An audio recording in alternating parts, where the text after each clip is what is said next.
A janitor with no power, no title, and nothing to lose walked into a boardroom full of the most powerful people in Manhattan and stopped a murder in progress. What happened next would unravel a conspiracy 7 years in the making, expose a killer hiding in plain sight, and change 3 lives in ways none of them saw coming. Drop a like and leave a comment with your city. I want to see exactly how far this story travels. Now stay with me all the way to the end, because every part of this one matters. The morning Ethan Walker saved Charlotte Hayes' life, he almost didn't go into work at all. He'd been up since 4:30. Not by choice. Chloe had woken up with one of her nightmares again, the kind that left her sitting bolt upright in the dark, eyes wide, breathing hard, unable to explain what had frightened her. He'd sat with her on the edge of her small bed for 40 minutes, her head against his arm, neither of them talking much. That was usually enough. The warm weight of another person, the sound of someone else breathing steadily in the dark. By the time she fell back asleep, the sky outside their window in Bushwick had started shifting from black to that deep, uncertain blue that wasn't quite morning yet. Ethan had gone to the kitchen, stood in the dim light above the sink, and stared at the wall for a while. Then he'd made coffee. Then he'd stared at the wall some more. He was tired in a way that sleep didn't really touch anymore. It lived in his bones.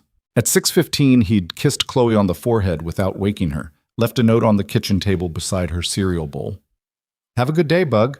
Mrs. Carmona will walk you to school. Love, Dad." And taken the J train into Manhattan with a granola bar he didn't finish and a headache that had been building since Tuesday. The commute was 42 minutes on a good day. He stood the whole way, one hand on the overhead rail, watching the tunnel walls blur past in the dark. Around him, people in better clothes stared at their phones or slept sitting up. Nobody made eye contact. That was fine. Ethan wasn't in the mood for eye contact. He got off at Fulton Street and walked the rest of the way to the Blackwell Hayes Tower on Broadway. 42 stories of glass and steel that reflected the morning sky like a mirror tilted at the wrong angle. He had worked there for almost 3 years. He knew every floor, every maintenance corridor, every elevator that ran slow, and every bathroom that smelled like the pipe underneath needed replacing. He knew the security guard's name and his wife's name and the name of his dog. He knew which executives came in early to actually work and which ones came in early to be seen coming in early. He went in through the service entrance on the side street, badged in, said good morning to Marcus at the desk, and went to the janitorial supply room on the basement level to start his shift. It was a Tuesday in March, cold outside, the kind of cold that didn't bite so much as just press against you steadily, like it had all the time in the world. Nothing about it felt like the kind of morning that changes everything.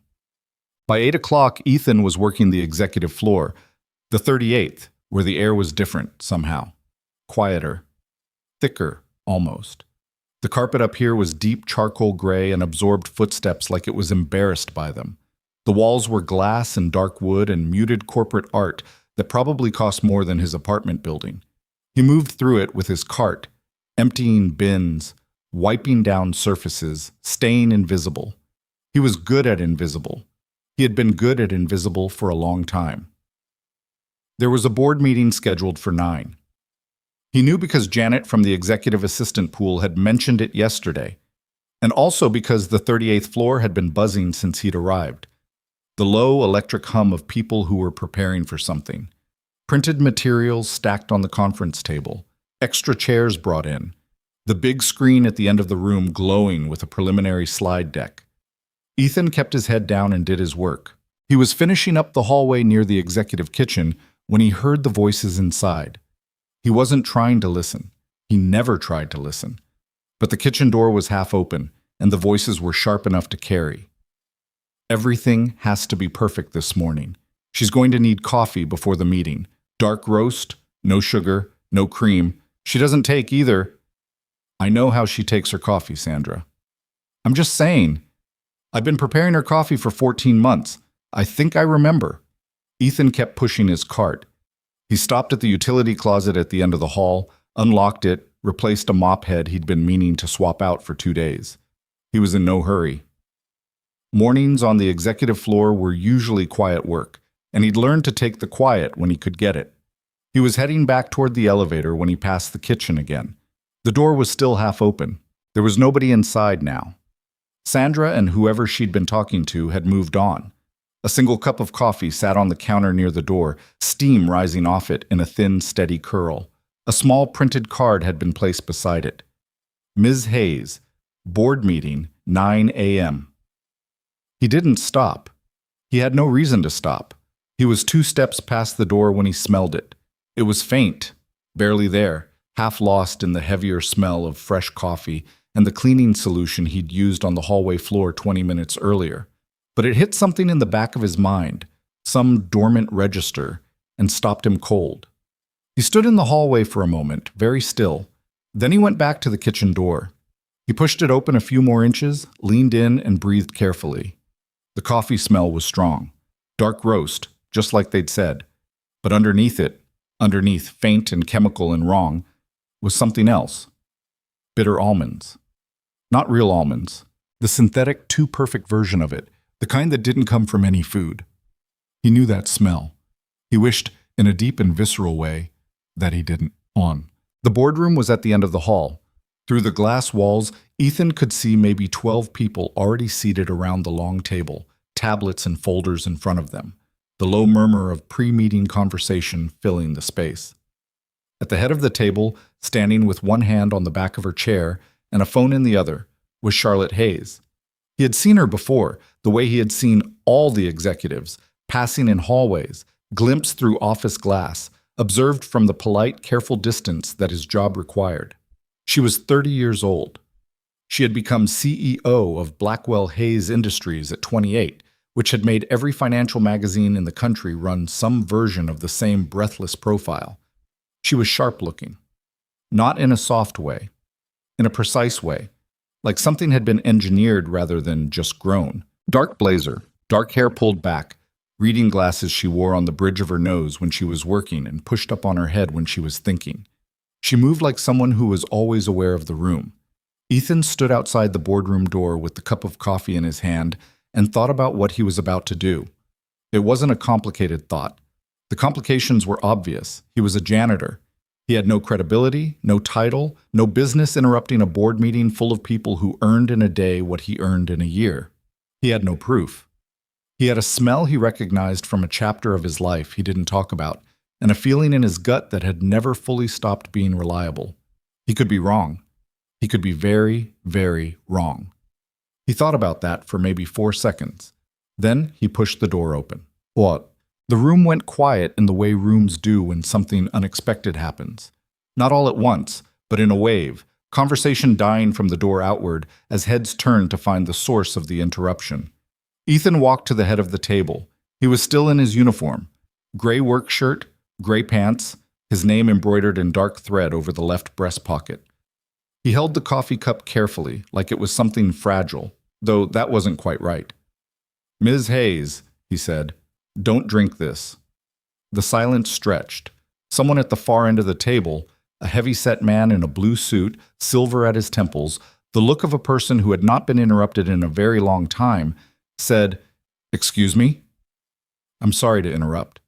Ethan kept his eyes on Charlotte. "I don't want to alarm anyone, but this coffee has a smell that shouldn't be there, and I think before you drink it, someone should check it."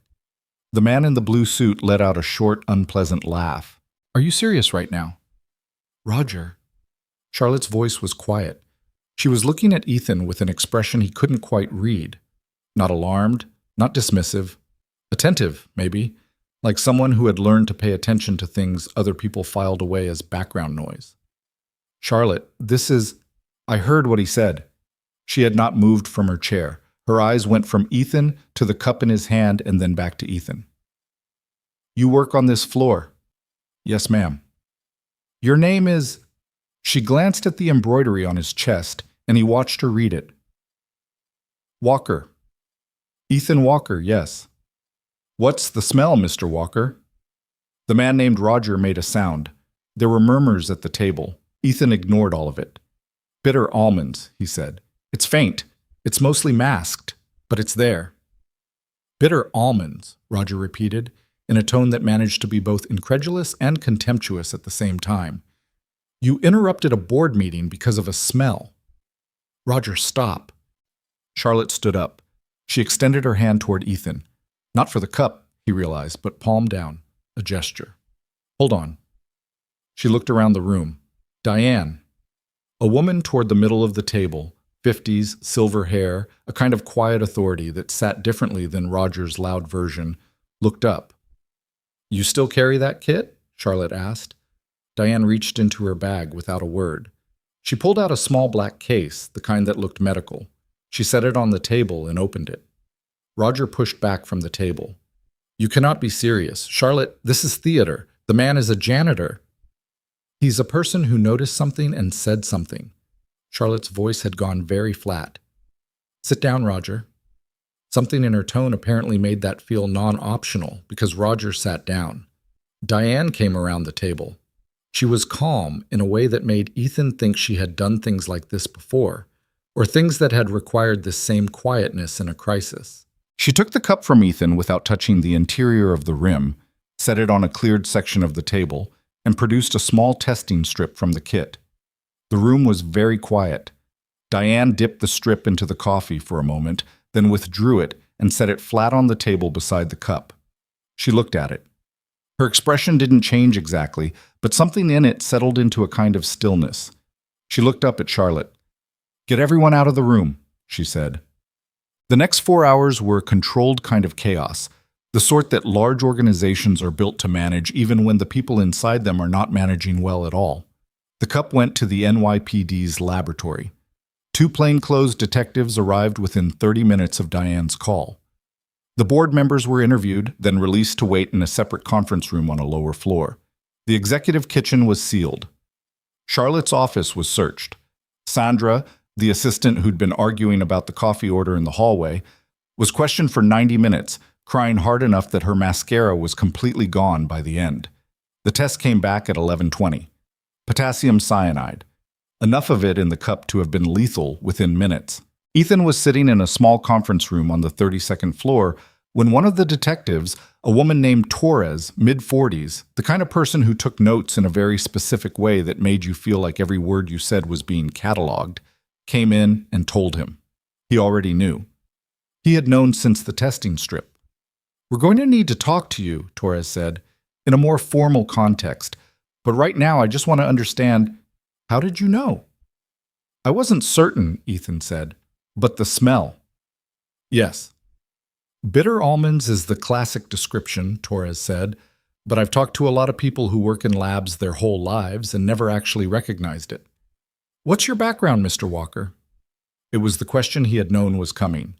He had been deciding, since he sat down in this room, exactly how much of an answer to give. I studied chemical engineering, he said, at Cornell. I was working in industrial safety consulting for 3 years before... He paused. Before things changed. I left the field. Torres looked at him for a moment. Then she wrote something down. I'm going to want to know more about that, she said. I figured, he said. Quiet. He got home at 7:30 that night. Chloe was already fed. Mrs. Carmona from downstairs had made rice and beans and left a plate in the oven. And she was at the kitchen table working on what appeared to be a drawing of a very large cat with architectural ambitions, some kind of building in the background rendered with the confident spatial inaccuracy of a 7-year-old who wasn't going to let perspective get in her way.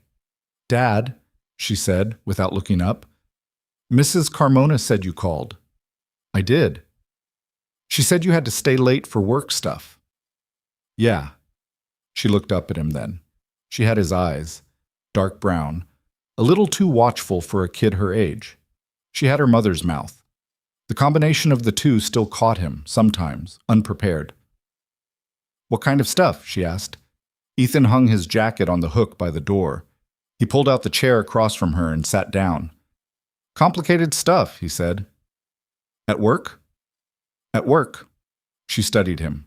She had always been better at reading him than most adults were, which was either a gift or the result of growing up with only one parent and learning to track that parent's moods as a form of self-preservation. He had thought about that, more than once, and it didn't make him feel great about himself. Are you in trouble? She asked. No, Bug. You look like you're in trouble. I look like I'm tired. She accepted this provisionally, the way she accepted most things. not entirely convinced but willing to let it rest for now. She went back to her drawing. "It's a library," she said after a moment. "For the cat. She has a lot of books." "What kind of books?" "Mystery books, mostly." "Smart cat. Her name is Minerva." "Great name." Chloe added a window to the library. Outside the window, she drew a small sun. Ethan watched her and tried to decompress, the way he tried every night to set down the weight of the day before he sat across from his daughter. He was better at it on some nights than others. Tonight he was not particularly good at it because his mind kept circling back to the same thing. Not the coffee, not the test results, not even the phone calls that had started coming in from reporters who'd somehow gotten his cell number before the day was over. He kept thinking about the smell. Not just the chemical smell in the coffee this morning. The memory it had activated. The specific, precise memory of another morning, almost 7 years ago, in a different city, with a different cup. He kept thinking about Megan. They had met at Cornell. He was in chemical engineering. She was studying environmental law. They had met at a study group that he'd been dragged to by a roommate, and she had organized because she was the kind of person who organized things. She was funnier than he expected. He was quieter than she expected. They had argued about something in that first meeting. He couldn't remember what exactly, only that she had won. And he had found himself thinking about the argument for 2 days afterward, which was how he knew. They got married at 25. He had a job at a consulting firm in Boston that he liked more than he let himself admit. She was finishing her second year at a firm that specialized in environmental litigation, which paid less than it should have, but which she loved in the uncomplicated, full-commitment way that she loved most things. They lived in a 2-bedroom apartment in Cambridge and ate dinner together most nights and disagreed about whether the plants on the windowsill were getting enough light. Chloe was born in October of what should have been a straightforward, ordinary year. She wasn't planned exactly. They had planned to plan, which was a different thing, and she arrived 2 weeks early in a way that suggested she was already on her own schedule and would continue to be. Ethan had held her in the hospital room with a feeling he didn't have a word for, which was unsettling for someone who generally had words for things. Megan had watched him hold her and laughed. "You're making a face," Megan had said. "I know, I don't know what face." "The face where something matters," she said. "That's what it looks like." He had looked at her over the top of their daughter's head. "You've seen that face before?" "Once or twice." Chloe was 4 months old when Megan started taking the case that would define the last 2 years of her life. An environmental contamination case. Industrial runoff into a water table affecting 3 counties in New Jersey. Dozens of families with sick kids and livestock and crop failures, and a paper trail that the company responsible had spent considerable money trying to obscure. It was exactly the kind of case Megan existed to take. She was relentless. She worked weekends. She came to bed late and got up early and left her notes on the kitchen table and talked about the case over dinner in a way that made Ethan feel like the third person in their marriage was a large corporation with 17 subsidiaries and a public relations department. He didn't mind. That was who she was. He knew who she was when he married her. She died on a Wednesday in November. Chloe was 22 months old.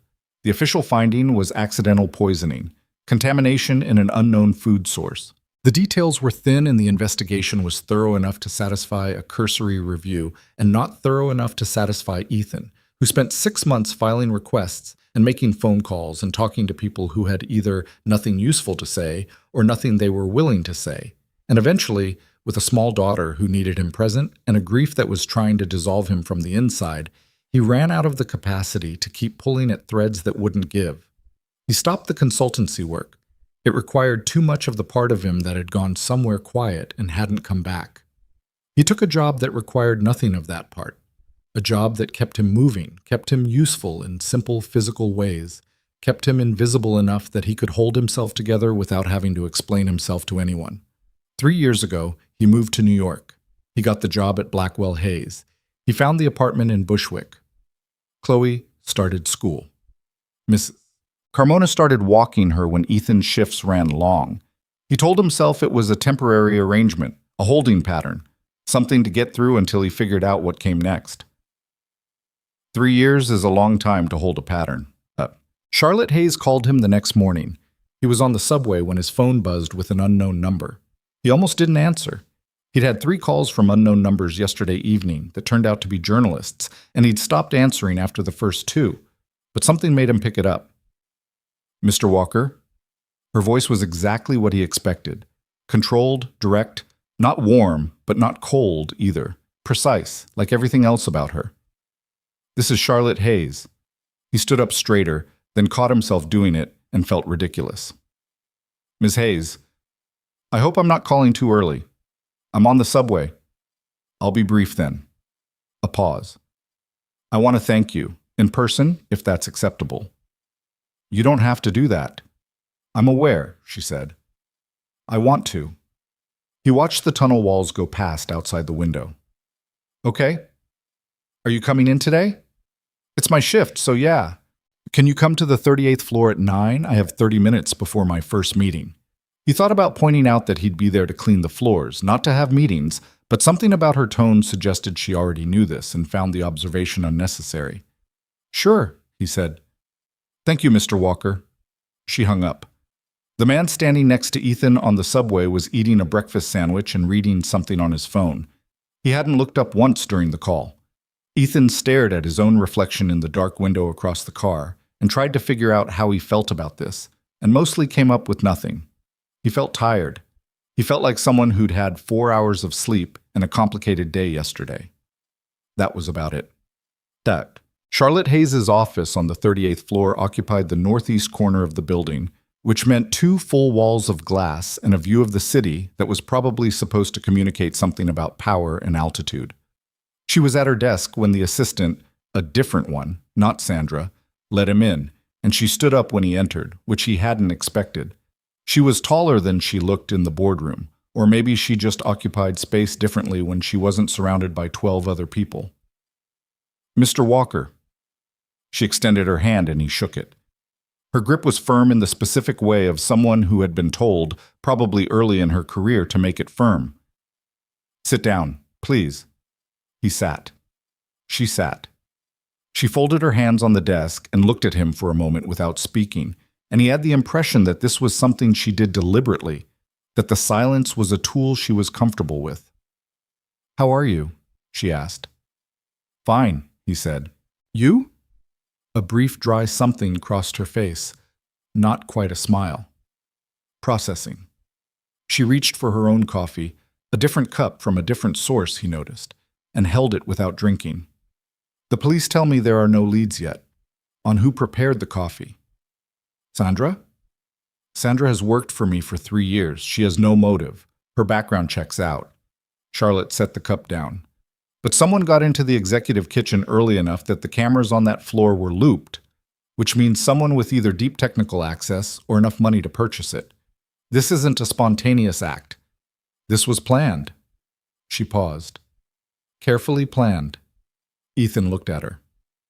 "Why are you telling me this?" She met his eyes. "Because you were the one who noticed, which means your instincts are better than everyone in that boardroom, including my head of security, who is currently having a difficult morning." Another pause. "And because I want to know how you knew." He had thought about this. What to say? How much of it to say? He had thought about it on the subway and in the elevator and in the 15 seconds he'd stood outside her office door. "I studied chemical engineering," he said. "I know, Detective Torres mentioned it.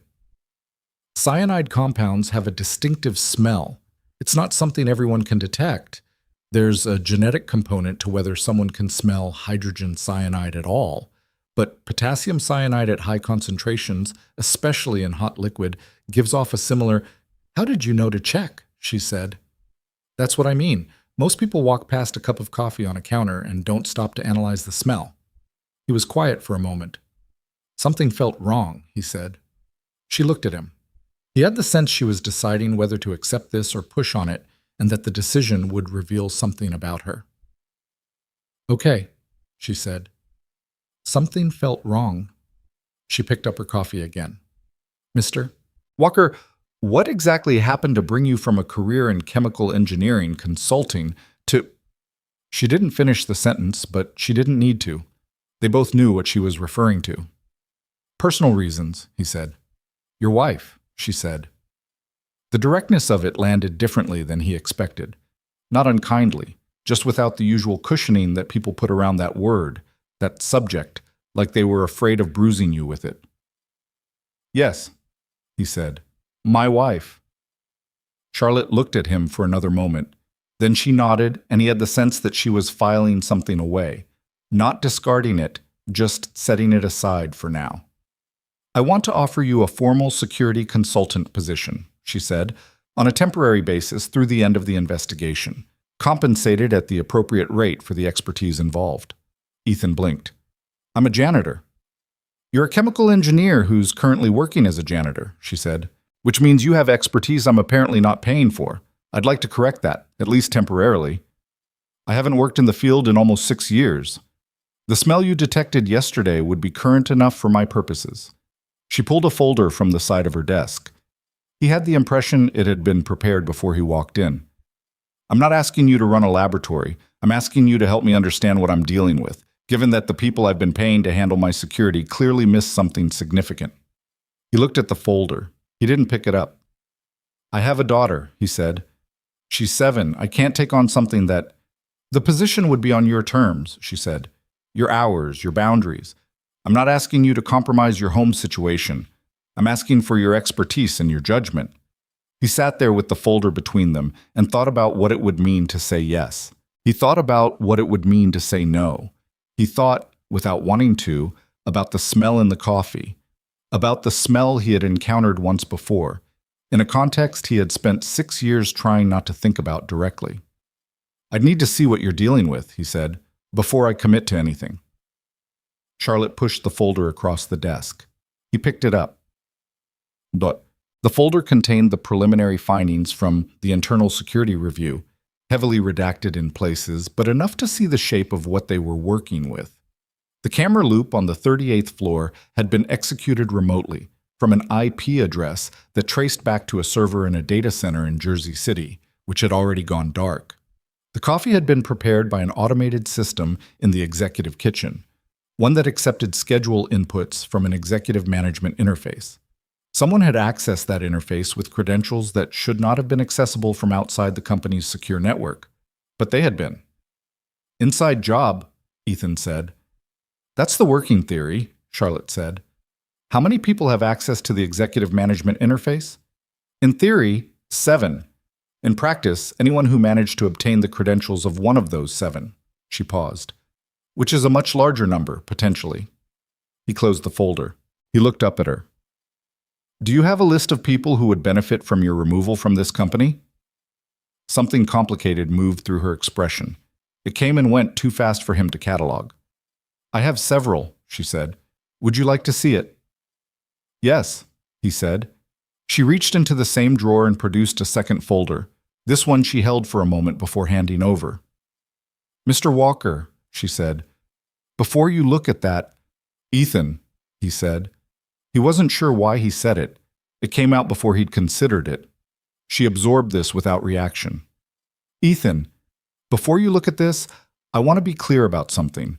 This list includes people who work very closely with me, people I've trusted. If any of them are involved in what happened yesterday, I want to know. But I also want to be careful about how we proceed, because whoever planned this is not someone who makes impulsive decisions. He thought about the camera loop, the remote server, the scheduled coffee preparation. No, he said, they're not. So we need to be thoughtful. Agreed. She handed him the folder. He opened it. There were 7 names. Next to each, a brief notation of their position, their tenure, their relationship to Charlotte, and the ways in which her removal would benefit them. He read through them slowly. He got to the 5th name, Adrian Blackwell, Chief Operations Officer, 15 years with the company, original co-founder's nephew, had been passed over for the CEO position when Charlotte was appointed by the board 3 years ago. Currently managed 4 of the company's 7 major revenue streams. Had expressed, according to the notation, significant reservations about Charlotte's restructuring plan in a closed board session 6 months ago. Ethan read the notation twice, then he turned the page. He kept reading, But something in his mind had already stopped moving forward and gone sideways, toward a memory, toward a file he'd kept in a box in a closet in Bushwick for almost 6 years, toward a name that had appeared once, briefly, in a document connected to the company Megan had been suing at the time of her death. A subsidiary, a holding company, a corporate structure designed to separate a parent organization from its liabilities.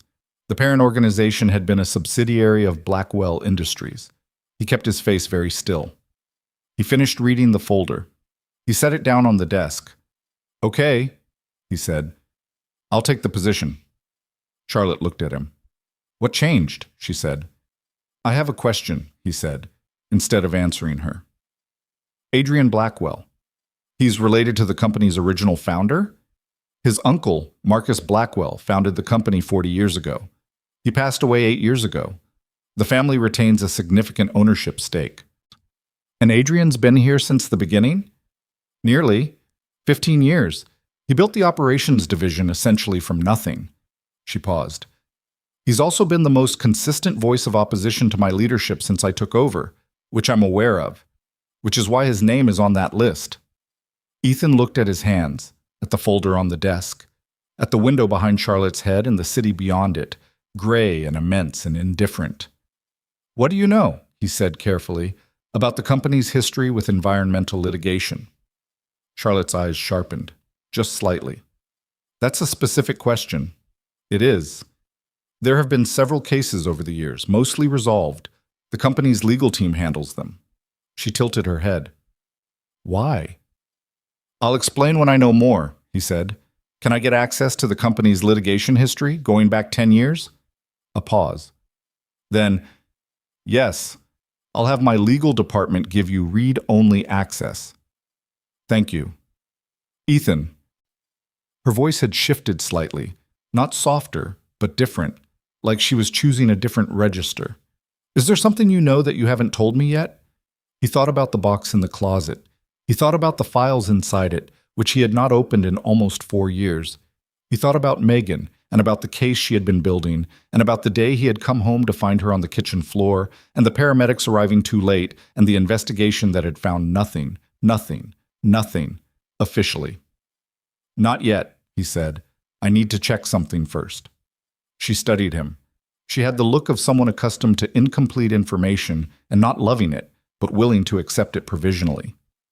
"All right," she said. "My assistant will get you set up with access and a temporary badge today." He stood. She stood. "Mr. Walker," she said, back to the formal register he noticed. "What you did yesterday, anyone would have done it." She looked at him. "No," she said, "they wouldn't have." He picked up both folders. He headed for the door. "Ethan," he turned. "Be careful," she said. "Whoever this is, they've been doing this a long time. They don't make mistakes by accident." He looked at her for a moment. "Neither do I," he said, and left. Done. He got home that night later than he'd planned. Chloe was in bed already, which was the downside of working late in a life that ran on school day schedules. He went in and looked at her sleeping for a minute the way he sometimes did, checking, somehow, that she was still there, still okay, still breathing at the regular small rhythm that had been both the simplest and most important sound in his life for 7 years. Then he went to the closet in his bedroom.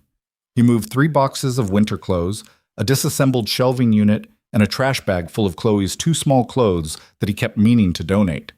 Behind all of it was a box, medium-sized, brown cardboard, sealed with clear tape that had yellowed at the edges. He carried it to the kitchen table. He sat down. He peeled the tape back. Inside, a collection of folders and documents, a battered legal pad covered in his own handwriting, 2 USB drives, a police report, and a manila envelope containing photographs.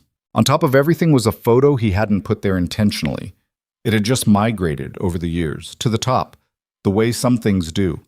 Megan, at a picnic somewhere, laughing at something off camera, her hair caught by the wind, one hand raised to manage it, and failing. Chloe was somewhere in that photo too. In Megan's arms, but cut off at the edge of the frame, one small foot visible. He looked at it for a long moment. Then he set it aside gently and started reading. The legal pad, the folders, the police report with its careful, bloodless language. The timeline he had reconstructed 6 years ago from memory and documents and conversations, and the shape of things that didn't add up, written in the cramped, urgent handwriting of someone who was trying to keep grief from becoming inertia by turning it into action. He read for 3 hours. He found what he was looking for at midnight: the subsidiary, the holding company.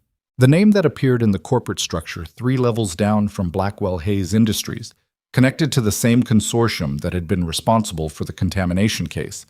Not a direct line, it never was, with these things. But enough of a line. Adrian Blackwell had been the point of contact for that consortium, not in any official capacity that showed up in the public record. But Megan had found the connection. She had written it down in her own case notes, which Ethan had copied before the case files were absorbed back into the law firm after her death. He sat at the kitchen table with the legal pad in his hands and thought about the 7 years that had passed since he'd first read this, and how the world had felt then and how it felt now. Chloe's nightlight was on in the hallway. It threw a faint orange glow under her door. He thought about the smell in the coffee. He thought about Megan on the kitchen floor. He thought about Adrian Blackwell's name on Charlotte's list, with its careful notation, significant reservations about current leadership. He closed the legal pad. He put it back in the box. He wasn't going to close the box again. Not this time. The box stayed open on the kitchen table for the rest of the week. Ethan didn't seal it back up. He told himself it was because he was using the contents, cross-referencing, building a timeline, pulling connections from documents he hadn't looked at in years. That was true. But it was also true that he had sealed it before, more than once, and each time he'd done it, he had felt something close inside him too, some door going shut. He wasn't ready to do that again. Not yet. Not now that the door had been kicked open from the other side. He worked at the kitchen table after Chloe went to sleep. He had 3 weeks of notes spread across the surface. His old legal pad, the documents Megan had compiled on the contamination case, the read-only access Charlotte's legal department had granted him to 12 years of the company's litigation files. He had a new legal pad. He had a coffee that went cold before he ever drank it. He worked the way he used to work, back when he was 26 and solving problems for industrial clients who needed to know why their safety systems had failed, or where the contamination was coming from, or how a substance that wasn't supposed to be anywhere had shown up somewhere it had no business being. Methodically. Starting from what he knew for certain, then mapping outward to what was probable, then to what was possible. Not guessing. Tracing. The thing about corporate structures, the nested subsidiaries, the holding companies, the layers of legal insulation between a parent organization and its liabilities, was that they were designed to be followed in one direction only. Top to bottom, parent to subsidiary, major entity to minor. Going the other way, from a minor subsidiary up through the layers to the parent organization, required the kind of patience that most investigators didn't have or couldn't afford. Ethan had time. He had a kitchen table and a dead wife and a box he'd opened after 6 years, and he had nothing but time. By Thursday evening, he had a map. It wasn't a complete map. There were sections he couldn't see into, areas where the corporate records were redacted, where the legal files showed the existence of an action but not its resolution, where names appeared once and then vanished back into the bureaucratic fog. But what he could see was enough to show him the shape of the thing. Blackwell Hayes Industries, in its current form, had been built on a particular foundation. Marcus Blackwell, the original founder, had been an aggressive and sometimes ruthless builder of companies. That part was in the public record, discussed in the kind of business profiles that treated sharp elbows as character assets. What was less visible in the public record was the specific way his nephew Adrian had continued that tradition, not as a founder, but as an architect. Someone who moved pieces rather than standing in front of them.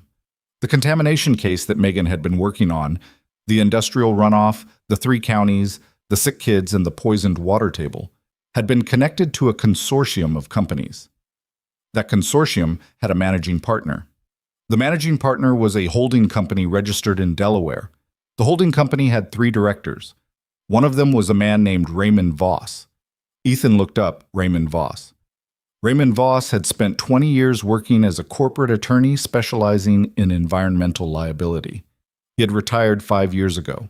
He currently sat on the board of 2 inactive companies and 1 charitable foundation.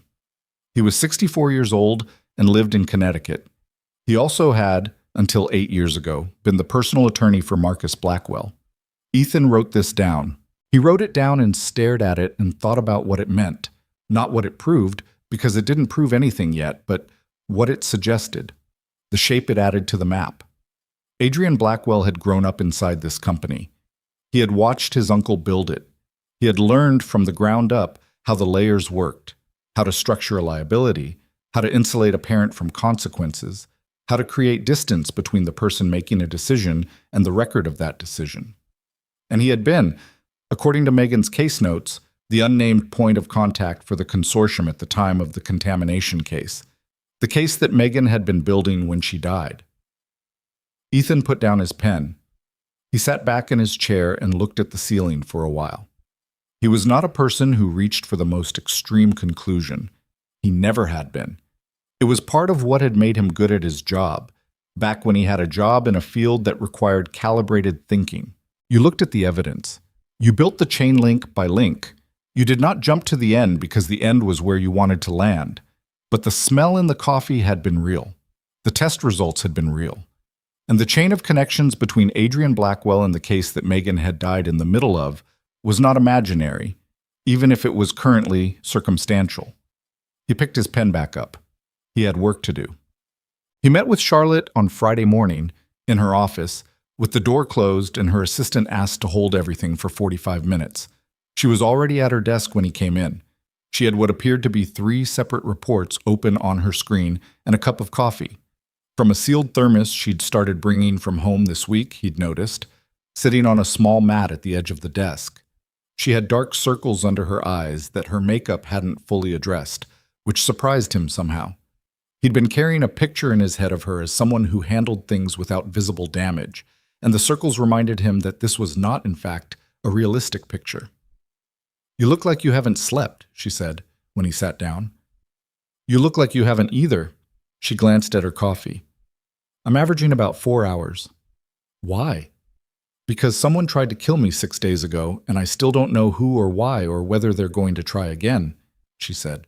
It came out more plainly than he expected, less controlled, less the CEO is managing a crisis, and more just a person stating an unsettling fact. "Why aren't you sleeping?" "Research." She leaned back in her chair. "Tell me." He had thought about how much to tell her. He had thought about it for 3 days. The problem was that what he had found was connected to things in his life that he hadn't told anyone. Not the detectives, not the lawyers he'd consulted years ago, not anyone. And telling it to Charlotte now meant making it real in a new way, exposing it to someone else's judgment, someone else's reaction. But she was the person he was doing this with, like it or not. And she was sitting across from him with 4 hours of sleep and dark circles under her eyes and a thermos of home-brewed coffee because she was afraid to drink anything prepared for her in her own building. She deserved to know. He told her. He told her about Megan, the case, the consortium, the connecting tissue between the holding company, the managing partner, and Adrian Blackwell. He laid it out in the same order he had assembled it, the facts first, the connections second, the interpretation last.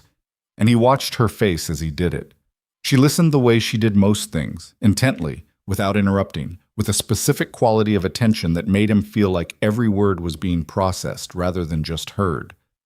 When he finished, she was quiet for a moment.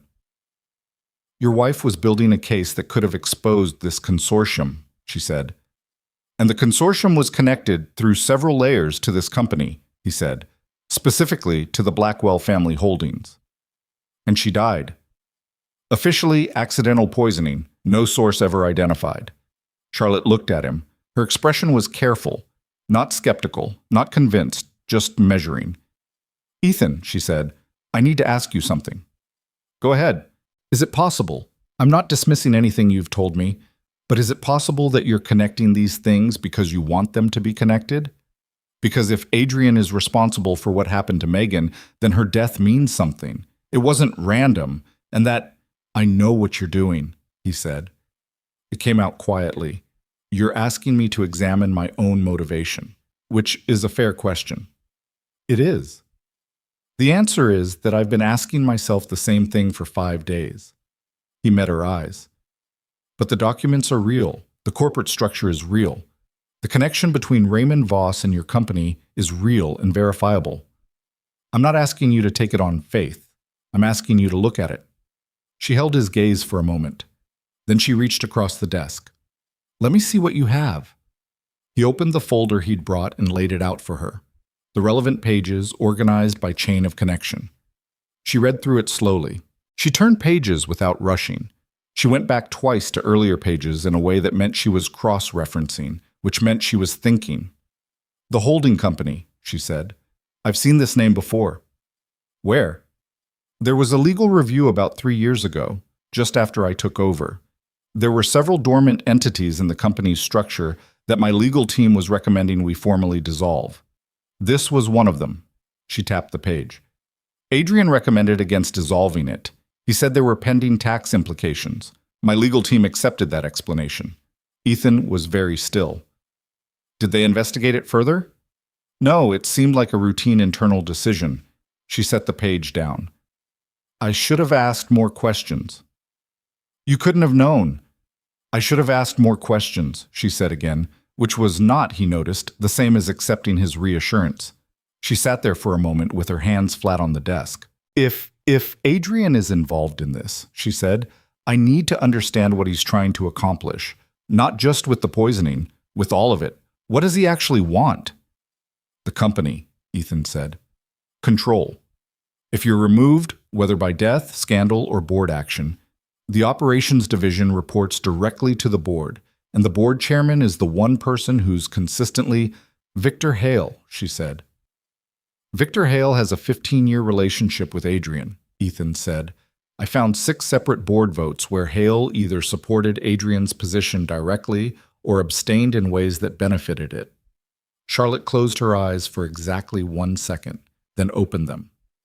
6 years, she said. He's been positioning for this for 6 years. Maybe longer. She stood up and walked to the window. She stood there with her back to him, looking out at the city. Outside, the sky was overcast, the kind of flat gray that made Manhattan look like a photograph of itself. What do we do with this? She said. We keep building the case, Ethan said. We find the connection between Adrian and whoever actually prepared the coffee. We verify the corporate structure through sources that can hold up to legal scrutiny. And we do it without letting Adrian know we're looking. She turned around. That last part, she said. He'll notice if you start pulling financial records. Not if I have permission from the CEO to review the company's litigation exposure, Ethan said, which is exactly what you've already told your legal department I'm doing. Something almost like a smile crossed her face. Not a warm smile, a sharp one. You thought about this, she said. I had a few late nights. Ethan. She came back to the desk. She didn't sit down. If this is what it looks like, if Adrian was involved in your wife's death, this is not just a corporate investigation. This is a criminal case. You need to go to the police with what you have. I went to the police 6 years ago, he said, with less than this, but not nothing. They found no evidence of foul play. He paused. What I have now is still circumstantial. A good defense attorney would tear it apart in a day. I need more before I hand it to anyone. She looked at him for a long moment. How much more? Enough that it can't be undone, he said. She sat down. All right, she said. Then let's get you more. The next 2 weeks were the strangest Ethan had lived since those first months after Megan died, when everything felt both too sharp and too distant at the same time, the world in focus and out of it simultaneously. He still wore his janitorial uniform most days.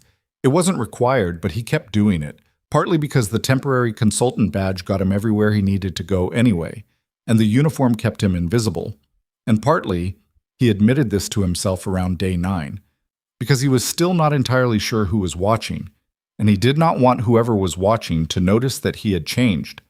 He split his days in a way that felt slightly unreal. Mornings on the floors he was assigned, cleaning and maintaining and moving through the building the way he had for 3 years. Then, afternoons in a small office Charlotte had quietly assigned to him 3 floors below the executive level. a room that had been used for temporary hires and was plain and slightly undersized, and had a window that looked at the building across the street. He had the company's litigation database on one screen and a browser window on the other. He was careful. Every search was something that could be explained by the legitimate scope of his consulting work. He took no shortcuts, pulled nothing that would set off an access alert on the network security system, and saved nothing to personal storage. He was also, after 2 weeks, developing a headache that had taken up permanent residence behind his right eye. The headache got worse on a Tuesday when he found the financial transfer. It was buried in a set of quarterly reports from 4 years ago, a period before Charlotte had taken over, when the company had been going through a leadership transition following the death of its previous CEO. In the middle of a large and complex restructuring of the operations division, there was a disbursement. The listed purpose was legal consulting. The amount was substantial. The recipient was a law firm that Ethan had never heard of. He looked up the law firm. It had been dissolved 3 years ago. Before it dissolved, it had one named partner, a man named Gerald Fossey. Ethan spent 20 minutes looking for Gerald Fossey and found, eventually, a 2-paragraph obituary from a county newspaper in Pennsylvania. Gerald Fossey had died 2.5 years ago. He had been 57. The cause of death was listed as a cardiac event. The obituary mentioned that he had previously worked as a private investigator before establishing his legal practice. Ethan sat with this for a long time. A private investigator who became an attorney received a large disbursement from a company connected to Adrian Blackwell and died at 57. He wrote everything down. He added it to the map. That evening, he called Torres.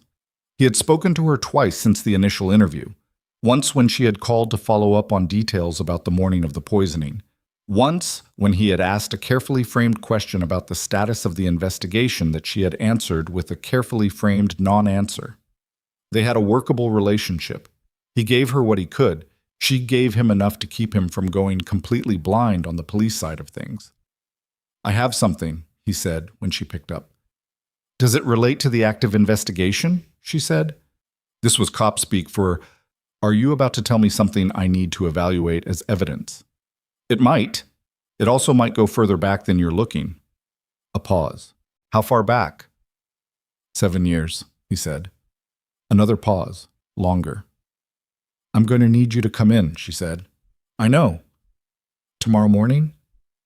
"Yes." He hung up. He looked at the note spread across the small desk. Outside the window, the building across the street was lit up against the early dark, anonymous windows full of anonymous lives. He thought about the conversation ahead and felt, under the tiredness and the headache and the low-level dread of exposing something this tender to institutional scrutiny, something else. A small, hard thing. Not quite hope. It was too angular for hope.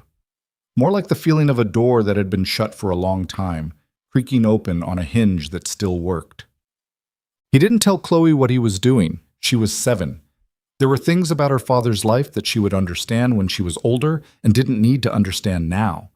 But she knew something was different. She always knew. She tracked him the way she had always tracked him, with those brown eyes that caught too much, with the small, careful questions she asked at dinner, with the way she'd started coming into the kitchen in the evenings on the pretense of needing water and actually just checking that he was there. On a Wednesday night, 10 days into it, she sat down across from him at the kitchen table while he was working. She had a book, a thick illustrated thing about ocean animals that her teacher had recommended and that she'd been carrying everywhere for a week. She didn't open the book. "Dad," she said. "Yeah." "Is it about Mom?" He looked up at her. "What makes you ask that?" he said. She pointed at the box.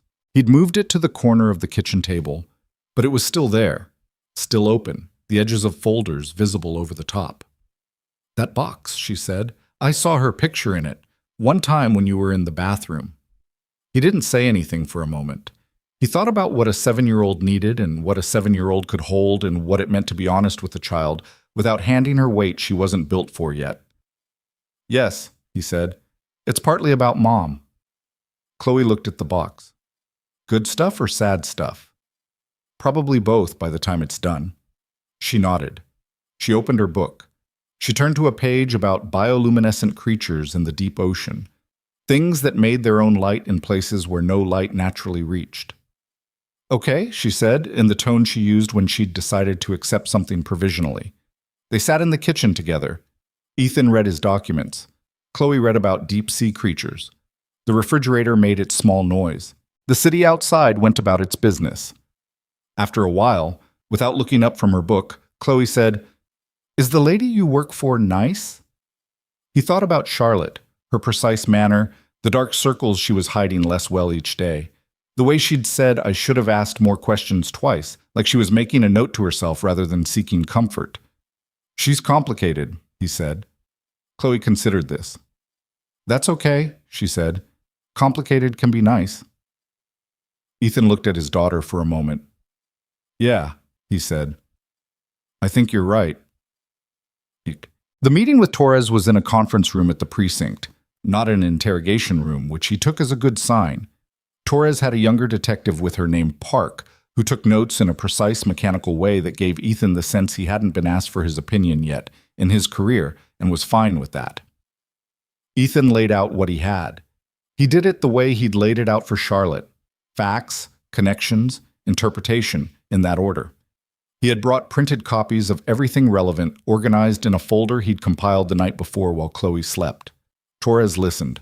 Park wrote. When Ethan finished, Torres was quiet for about 20 seconds. "You've been sitting on this for 6 years, she said. "I didn't have enough to make it worth bringing before," he said. "I had a feeling and a partial corporate structure and a police report that said no evidence of foul play. Now I have more. More isn't a case. I know, but it's a thread you can pull." Torres picked up the page with the holding company and its directors and looked at it. "Raymond Voss," she said. "He was Marcus Blackwell's personal attorney for 12 years. He also directed the holding company that managed the consortium involved in the contamination case. Those two facts together are not nothing." "No," Torres said. "They're not nothing." She set the page down. "I'm going to be straight with you, Ethan. What you have here is circumstantial, all of it. The corporate connections, the disbursement, the PI who became an attorney and then died, which you should pull the death certificate on," Ethan said. "The obituary says cardiac event, but he was 57 and there are no records of prior cardiac conditions in his—" "I'm going to stop you there," Torres said, "because if we're talking about what I think we're talking about, that's a case that needs to be built by people with subpoena power and forensic accountants and probably a federal involvement given the interstate nature of—" She stopped. "Let me make some calls. There are people at the U.S. Attorney's Office who look at exactly this kind of corporate structure. If what you have holds up under scrutiny, they may have existing files that intersect with it." Ethan hadn't expected that. "Really? Corporate environmental crimes connected to conspiracy and potential homicide, with a thread going back 6 years. Yeah, Ethan, that's not a local case." Park looked up from his notes for the first time. "There are 3 open federal environmental enforcement actions in this district that involve subsidiaries of companies in the Blackwell family's holding network," he said. Then he went back to writing. Torres looked at him. "You could have led with that. You didn't ask." She looked back at Ethan. "I'll make the calls today." He drove back to Manhattan from Brooklyn in the car he almost never used. It lived in a paid lot 2 blocks from his apartment, used maybe 3 times a month. He drove with the window cracked and the heat on, 2 competing things, which was how most of his driving went. He felt cautiously better, which was not the same as good, but which was something. What he did not anticipate was Adrian Blackwell taking an interest in him first. It happened on a Thursday afternoon, 11 days after the board meeting. Ethan had just finished a conversation with Charlotte in her office. A routine update, nothing dramatic, 40 minutes of cross-referencing documents, and he was walking back to the elevator when a voice said his name. "Walker." He turned. Adrian Blackwell was standing in the doorway of a conference room. He was in his early 50s, with the kind of build that suggested he had once been athletic and was now simply solid. Not heavy, just substantial. Silver hair, cut short and neat. A suit that cost more than Ethan's monthly rent. Brown eyes that had an unusual quality to them, watchful, but not in a nervous way. In the way of someone who was always taking inventory.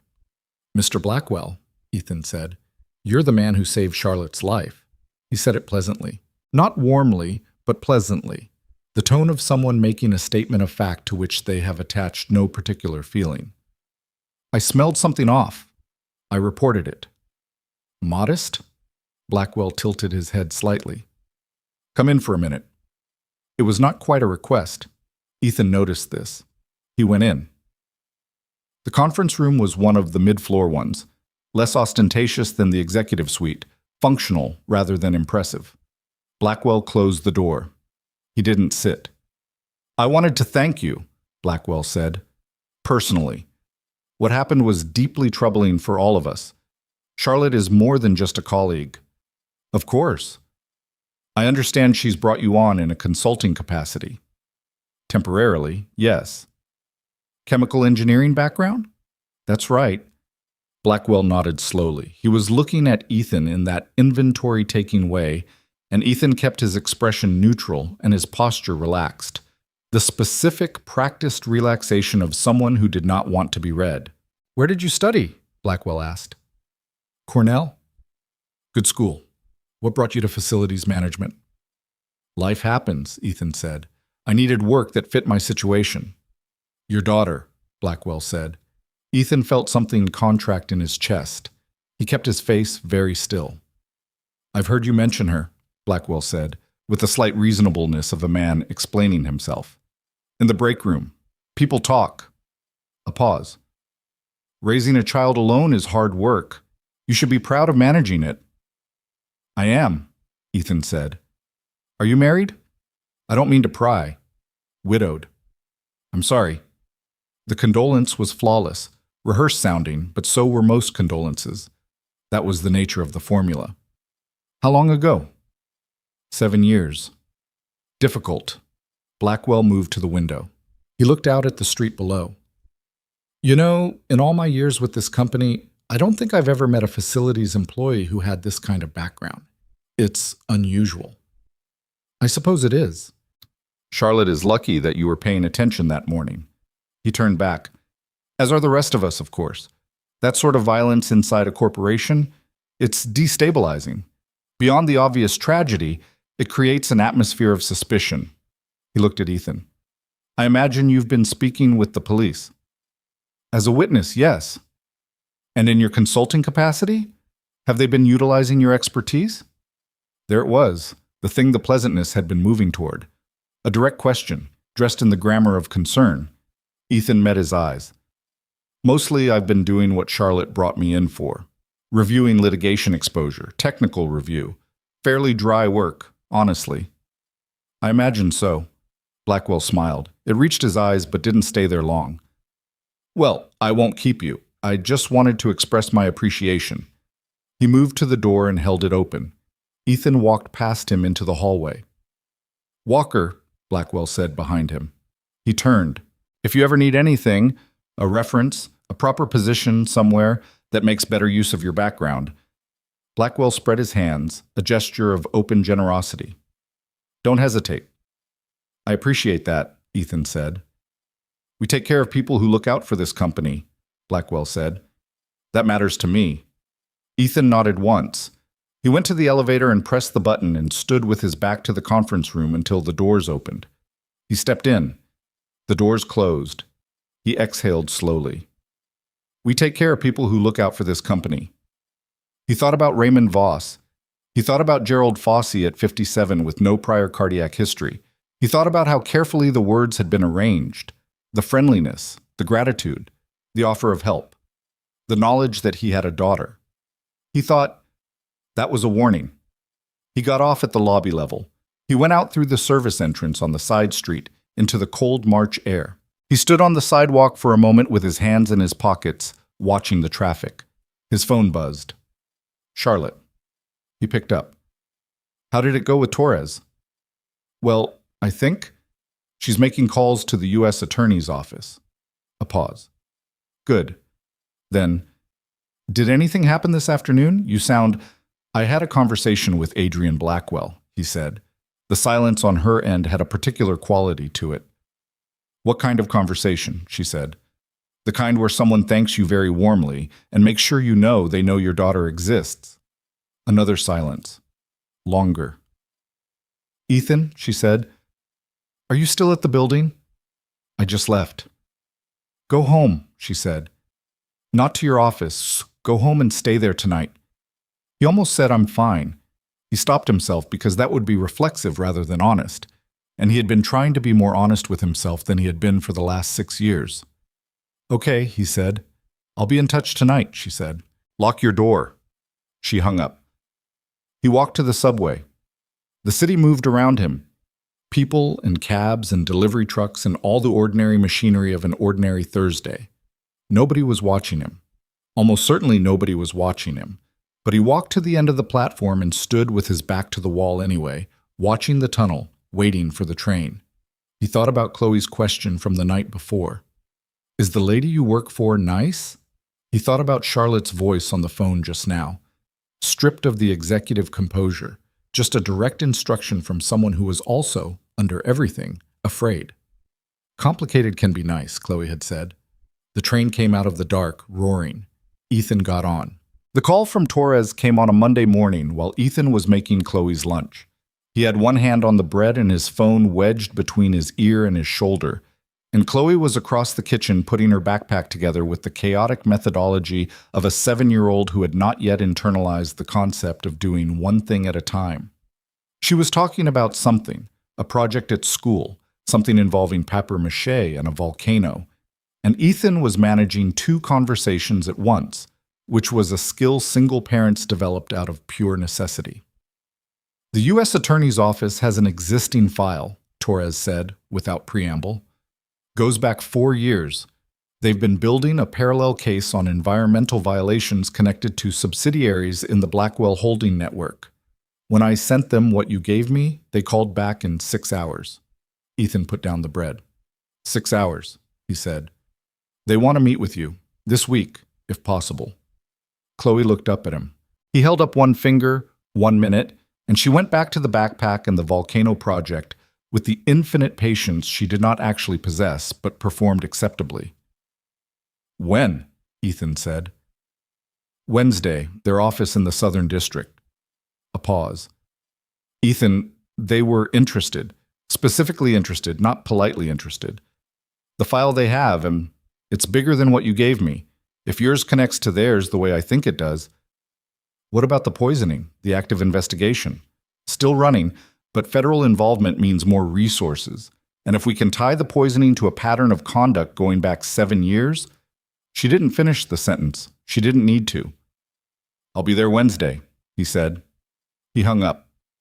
He finished Chloe's sandwich, he put it in the bag with an apple and a small packet of crackers, and he walked her to the corner where Mrs. Carmona was waiting, and he watched them go up the block toward the school, Chloe talking the whole way, the backpack bouncing. Then he called Charlotte. She picked up on the second ring. He could hear she was already at the office, background sounds, the low hum of the building's ventilation system, a printer somewhere. "Federal," she said when he'd finished telling her. "That changes the timeline." "It accelerates it," he said, "which means if Adrian is watching, and he's watching, I'm certain of it now, he might accelerate too." "He has a board meeting in 11 days, she said. "I know. It's an emergency session. Victor Hale called it nominally to discuss Q1 projections, but the timing is not a coincidence," Ethan said. She was quiet for a moment. He could picture her at her desk, the thermos of home-brewed coffee on its mat, the city behind her through the glass. "If he makes a move at the board meeting," she said, "I need to be ready." "I know. What do I need?" "More than we have right now," he said. "But we have 11 days. The following week was the most compressed and draining of the entire investigation, and the investigation had not been a restful experience to begin with. Ethan went to the U.S. Attorney's Office on Wednesday. The meeting lasted 3 hours, which was 2.5 hours longer than he'd expected, and involved 2 attorneys, a forensic accountant named Clara Bridgman, who looked approximately 25 and said very little but wrote constantly, and a senior investigator who asked Ethan to walk through his timeline 3 separate times from 3 different starting points, which was a technique for finding inconsistencies that Ethan recognized and didn't mind because he had no inconsistencies to find. Their file, when they showed him the relevant portions, was extensive. 4 years of work, transactions across 6 subsidiaries, shell companies in 3 states and 2 offshore jurisdictions, a pattern of regulatory obstruction that was detailed enough to suggest either a very careful investigator or a very sloppy conspirator.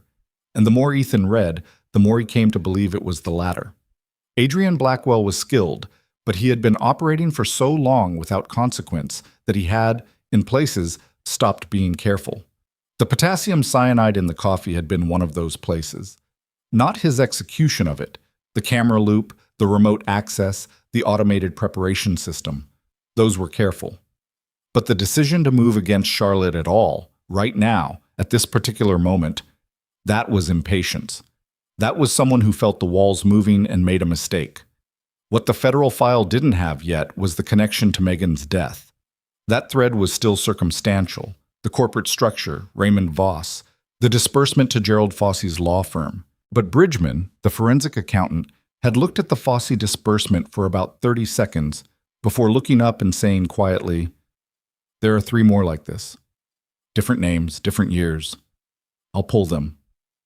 Ethan had gone very still. "How many more?" he said. "At least 3. She checked her notes. "Possibly 5. We flagged them as anomalous consulting disbursements. We didn't know what they were for." He had driven home from that meeting thinking about 5 names he didn't know. 5 people who might have gotten in the way of something. 5 endings that had been recorded somewhere as accidents or natural causes or unresolved. He didn't sleep well that week. On the Friday before the board meeting, Ethan came into work and found a note on his cart in the basement supply room. Not from Charlotte. She communicated by phone and encrypted email and occasionally in person. This was handwritten on a plain sheet of paper, folded once. No name on the outside. The note said, "You should stop. There are people who know where your daughter goes to school." He read it twice. He folded it again carefully and put it in his jacket pocket. He went upstairs and did his morning rounds. He moved through the executive floor with his cart, emptying bins, wiping surfaces, doing the work with the same steady, unhurried rhythm he had maintained for 3 years, and the entire time his mind was somewhere else entirely. After his rounds, he went to the small office on the 35th floor and called Charlotte. "I need you to hear something," he said, and read her the note. The silence that followed was brief and very specific in quality.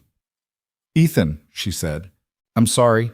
Don't be sorry yet. I need to know how many people knew I had a daughter here, in the building." The conversation in the break room that Blackwell mentioned, he specifically said he'd heard me mention her. "Who have I mentioned her to in this building? In the last 3 years?" "I don't know, but I can find out. Security footage in the break room goes back 90 days. She paused. "More importantly, Chloe needs to be somewhere safe. Today." He had already been thinking about this. "Mrs. Carmona can take her to her sister's place in Queens. She's done it before when I've had to work nights. Chloe knows the family. Do it today. Right now, before your shift ends." "I'll call her in a few minutes." He looked at the note in his hand. "Charlotte, this is a warning shot. It means he knows we're getting closer. Or it means he's escalating because the board meeting is in 5 days and he's running out of time." Her voice was controlled, but tight. The sound of someone holding a very particular kind of anger at a careful distance. "Either way, it means we can't wait any longer. What do we have right now? What can we actually put in front of a board?" "The financial transfer to Fosse's firm," Ethan said. "The connection between Voss and the Blackwell family holdings. The access logs from the executive management interface. I talked to your IT security team yesterday, and there's a pattern in the access times that doesn't match any of the 7 authorized users' normal login behavior." "What pattern?" "Whoever accessed the interface to schedule the coffee preparation did it at 3:47 in the morning. I pulled login records for all 7 authorized users going back 6 months. None of them have ever logged into that system before 5 a.m., except one." He waited. "Adrian," she said. "He has a login record at 3:52 a.m. on a Tuesday in December, accessing the same system. The notation says he was reviewing a scheduling conflict. Which could be legitimate." "Which could be legitimate," he agreed. But combined with everything else, it establishes a pattern of access at that hour. She was quiet for a moment. My IT team, do they know what they found? The one person I spoke to does. Her name is Priya Nair. She's in network security. She found the login anomaly herself when I asked her to pull the access logs, and she volunteered the December record without me asking for it. Do you trust her? He thought about Priya, early 30s, systematic, the kind of person who answered questions with precision and didn't say more than she meant. She had looked at the access logs with the same expression Bridgman at the U.S. Attorney's Office had used when she saw the disbursement records. The expression of someone recognizing something they'd been peripherally aware of without having a frame for it. Yes, he said. I think I do. I'll talk to her today. Charlotte made a sound, not quite a sigh, something shorter and more compressed. Ethan, what about the federal case? Where is Torres on the poisoning? She's coordinating with the U.S. Attorney's Office now. They want to move when they have the full chain connected, but the timeline is their call, not mine. He paused. The board meeting is in 5 days. I know. If Adrian makes his move at the meeting, we need to be ready. Whatever he's prepared, he'll have something. Her voice was certain. He's been planning this for years. He won't walk into that room without something that looks airtight. Forged records, false testimony, a prepared narrative. He'll try to make it look like I'm the problem. So we need something that makes the truth louder than his narrative, Ethan said. Yes. A pause. Can you do that in 5 days? He looked at the note on the desk in front of him. At the plain, handwritten warning that someone had put on his cart. I'll try, he said. Busk. He called Mrs. Carmona at lunchtime. She didn't ask many questions. She was a woman who had raised 4 children in a city that required a certain flexibility about plans changing without explanation. And by 3 o'clock, she had confirmed that her sister in Queens had room for Chloe through the weekend. Ethan picked Chloe up from school himself that afternoon, which he didn't usually do on Fridays, and Chloe looked at him as soon as he appeared at the school gate with the expression she'd developed for reading him when he was not performing fine particularly well. Adventure weekend? She said. Sort of, he said. You're going to Lucia's place, Mrs. Carmona's sister. I like Lucia's place. She has the cats. She does. How many days? A few. I'll come get you as soon as I can. She thought about this. They were walking toward the subway, her hand in his, her backpack making its usual avalanche sounds as things shifted inside it. Is it work? She said. Yes. Is it the complicated lady work? He looked down at her. Yeah, Bug, that work. She considered this with the measured gravity she applied to things that actually mattered to her. Okay, she said. But you have to text me every night. Every night. With an animal fact.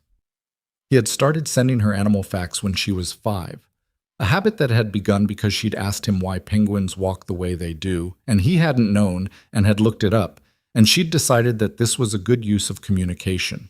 It had become a thing. An animal fact, he agreed, every night. She leaned into his arm briefly. Not a full hug, just a lean, the way she did when she was processing something and wanted contact without making it a whole situation, and then straightened up again and started telling him about the papier-mâché volcano, which had apparently turned out better than expected and had been placed on the classroom display shelf, which was a significant honor. He listened to her and held her hand and thought, nobody touches her, nobody gets near her. I don't care what it costs. The days between Friday and the board meeting were a sustained, grinding kind of pressure that Ethan had not felt since the months after Megan's death, when every day was a problem to solve and the solving of it was the only thing that kept him functional. He worked long hours. He barely saw his apartment. He ate badly and slept in 3-hour blocks on a cot in the small office that Charlotte had arranged to be kept open for him through the weekend. He texted Chloe every night. Bioluminescent jellyfish, the mimic octopus, the mantis shrimp's 17 types of color receptors. She texted back with enthusiasm and occasional demands for follow-up information that he had to look up on his phone at midnight, which was not the worst use of midnight he could imagine. He worked with Priya Nair on the access logs. She was precise and unfussy and had a way of presenting technical information that stripped it of everything non-essential, which Ethan appreciated. She also had, it turned out, been quietly suspicious of certain patterns in the network activity for months. Not enough to act on, just enough to have kept notes. Her notes became part of the evidence package. He worked with Bridgman and the U.S. Attorney's team remotely, going back and forth on the disbursement records and the corporate structure. The 3 additional anomalous disbursements she'd found traced back to 3 individuals. One deceased, one who had simply vanished from any public record after a certain date, one who was alive and living in Florida under what appeared to be a different name. Bridgman was pulling on those threads through channels Ethan didn't have access to. He worked with Torres, who was coordinating with the federal investigation, but still running her own track on the poisoning, the physical evidence, the camera loop, the supply chain for potassium cyanide in the relevant quantities. She called him Sunday evening with something that made him sit up straight on his cot. "The compound," she said, "we traced the specific formulation. It's not commercially available. It's synthesized. The synthesis method matches a process used in industrial applications. Specifically, in the kind of industrial processes your former field would involve." "Someone with a chemical engineering background," Ethan said, "or access to someone with one. But here's the thing. The synthesis requires specific equipment, not lab equipment, industrial grade. And there are only so many facilities in the tri-state area with that equipment that aren't government or pharmaceutical." "How many?" 7. "We've been through 4. The 5th one..." She paused. "The 5th one is a chemical processing facility in New Jersey, one of the subsidiaries in the Blackwell Holding Network." The silence between them had a particular weight. "Does the federal team know?" Ethan said. "They do now," Torres said. "We're coordinating on a warrant." He lay back on the cot after he hung up. The ceiling of the small office was a standard drop ceiling, white tiles, one slightly out of alignment in the corner. He stared at it. The facility in New Jersey. The compound traced back to a subsidiary of the Blackwell Network. The same network that had employed a private investigator turned attorney who had received a large and suspicious disbursement the same year that Megan died, and who was now dead himself. The shape of it was becoming visible. Not all of it. There were still gaps, still places where the chain needed another link, but the shape was there, and it was exactly as ugly as he had feared it would be. He thought about going to sleep. He thought about the board meeting in 3 days. He thought about the note on his cart. "There are people who know where your daughter goes to school." And then he stopped thinking about it because thinking about it was not productive, and he had a finite amount of productive energy left, and he needed to allocate it carefully. He closed his eyes. He did not sleep for a while. 2 days before the board meeting, Charlotte called him into her office at 7 in the morning. She was already there when he arrived. He was starting to wonder if she slept in the building, and then he looked at her face and decided she probably wasn't sleeping much regardless of location. She had a document on her desk that she turned to face him when he sat down. "Adrian filed a formal grievance with the board 3 days ago," she said. "I just received it. Victor Hale expedited it, which he has the procedural authority to do, which means it goes directly onto the board meeting agenda." Ethan leaned forward and read the document. It was 22 pages. It alleged financial mismanagement in Charlotte's leadership, specifically in the restructuring of the operations division over the past 18 months. It cited internal financial reports, some of which Ethan didn't recognize, which meant they were either fabricated or selectively altered, that showed a pattern of losses attributed to decisions Charlotte had made. It characterized her leadership as destabilizing to the company's long-term interests. It concluded by requesting a formal vote of confidence, citing a specific bylaw that required 2/3 majority approval for continued CEO tenure when a formal grievance was filed by an officer of the company. Ethan read it through once and then read the financial section a second time. "These figures," he said, "the losses in Q3 and Q4 last year, fabricated," she said, "or heavily distorted. The actual Q3 and Q4 numbers are in our audited reports." "But the board sees both versions." "Yes. And if they believe his version, do they know about the federal investigation?" "No." She shook her head. "Torres and the U.S. Attorney's team have specifically asked that it not be disclosed until they move. If Adrian finds out there's a federal investigation, he could destroy evidence, flee, restructure the holding network. So we can't use it. Not yet. Not at the meeting. He sat back. He thought about what they had, what they could use at a board meeting without triggering Adrian's awareness of the federal involvement. The access logs, which showed the anomalous logins, the corporate structure connecting Adrian to the holding company, the disbursements, the IT security analysis Priya had compiled. He's going to walk in there with a performance, Ethan said. Controlled, prepared. He's been running this play in his head for years. He knows what he's going to say. Yes. So we need something he doesn't expect. He looked at the document on the desk, at the 22 pages of careful, detailed fabrication. Charlotte, the financial records he's citing, where did he get them? They're formatted to look like internal reports. The document metadata should show, can Priya pull the metadata? I'll ask her right now. Charlotte reached for her phone. She paused. What are you looking for? When these documents were created, if they were created after the poisoning attempt, after he knew the investigation had started, that establishes that they're retaliatory fabrications. If they were created before, then he's been planning this coup for much longer and the fabrication is premeditated. Either way, Ethan said, it tells us something he doesn't want us to know. She called Priya. She was on the phone for 4 minutes. When she hung up, her expression had shifted in a way that Ethan had learned over the past weeks to read as controlled intensity. The documents were created 11 days ago, she said. 6 days after the poisoning attempt. Modified? 3 separate modification dates over the following week. The last modification was made 2 days ago. Ethan nodded slowly. He was refining the story, adjusting the numbers to make them harder to immediately disprove. He thought for a moment, which means he needed access to the real financial data to make the forgeries convincing. Someone inside the finance department, Charlotte said, or someone who had access to the finance department's systems. He looked at her. Priya's access log analysis, did it cover the finance systems? Charlotte was already texting. It will within the hour. They spent the rest of that morning building what Ethan had started thinking of as the counterargument.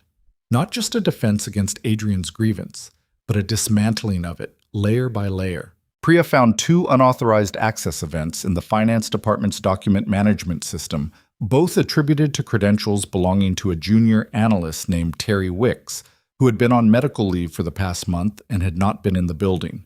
The credentials had been used from inside the building. The IP address traced to a network node on the floor where Adrian's office was located. Not Adrian's machine. An IP address that covered a small cluster of workstations, one of which was assigned to an executive assistant whose desk was 12 feet from Adrian's office door. It wasn't a direct line, but it was getting close. I need one more thing, Ethan said late that afternoon. He had been staring at the access logs and the financial documents and the corporate structure map for so long that the numbers had stopped resolving into meaning, and he had to take a 20-minute walk around the building's lower floors just to reset. The recorded conversations. Charlotte looked up from her screen. What?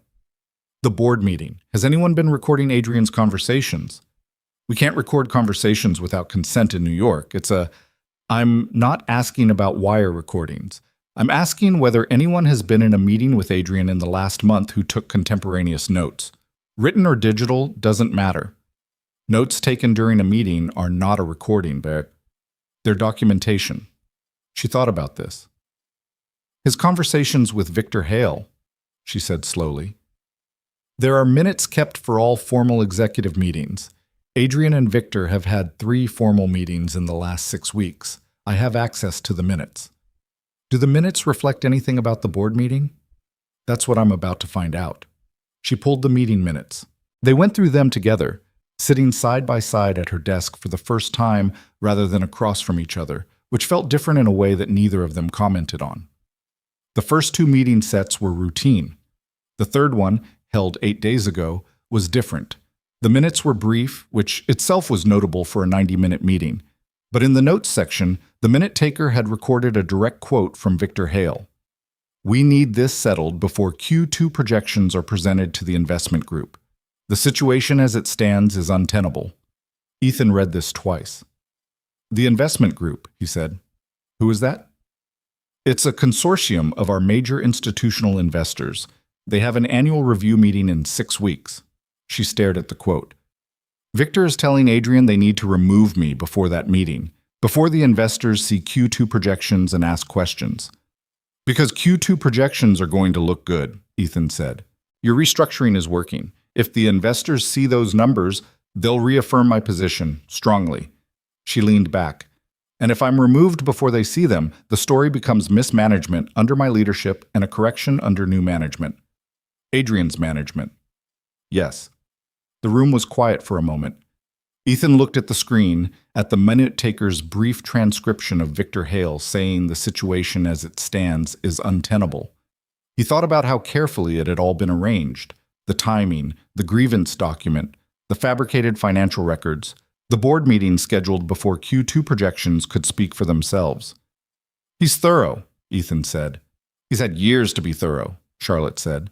She turned to look at him, and he was close enough to see the specific quality of exhaustion in her face, not the kind that came from too little sleep, though that too, but the kind that came from being under sustained threat for a month, and not being able to fully trust the building you walked into every day.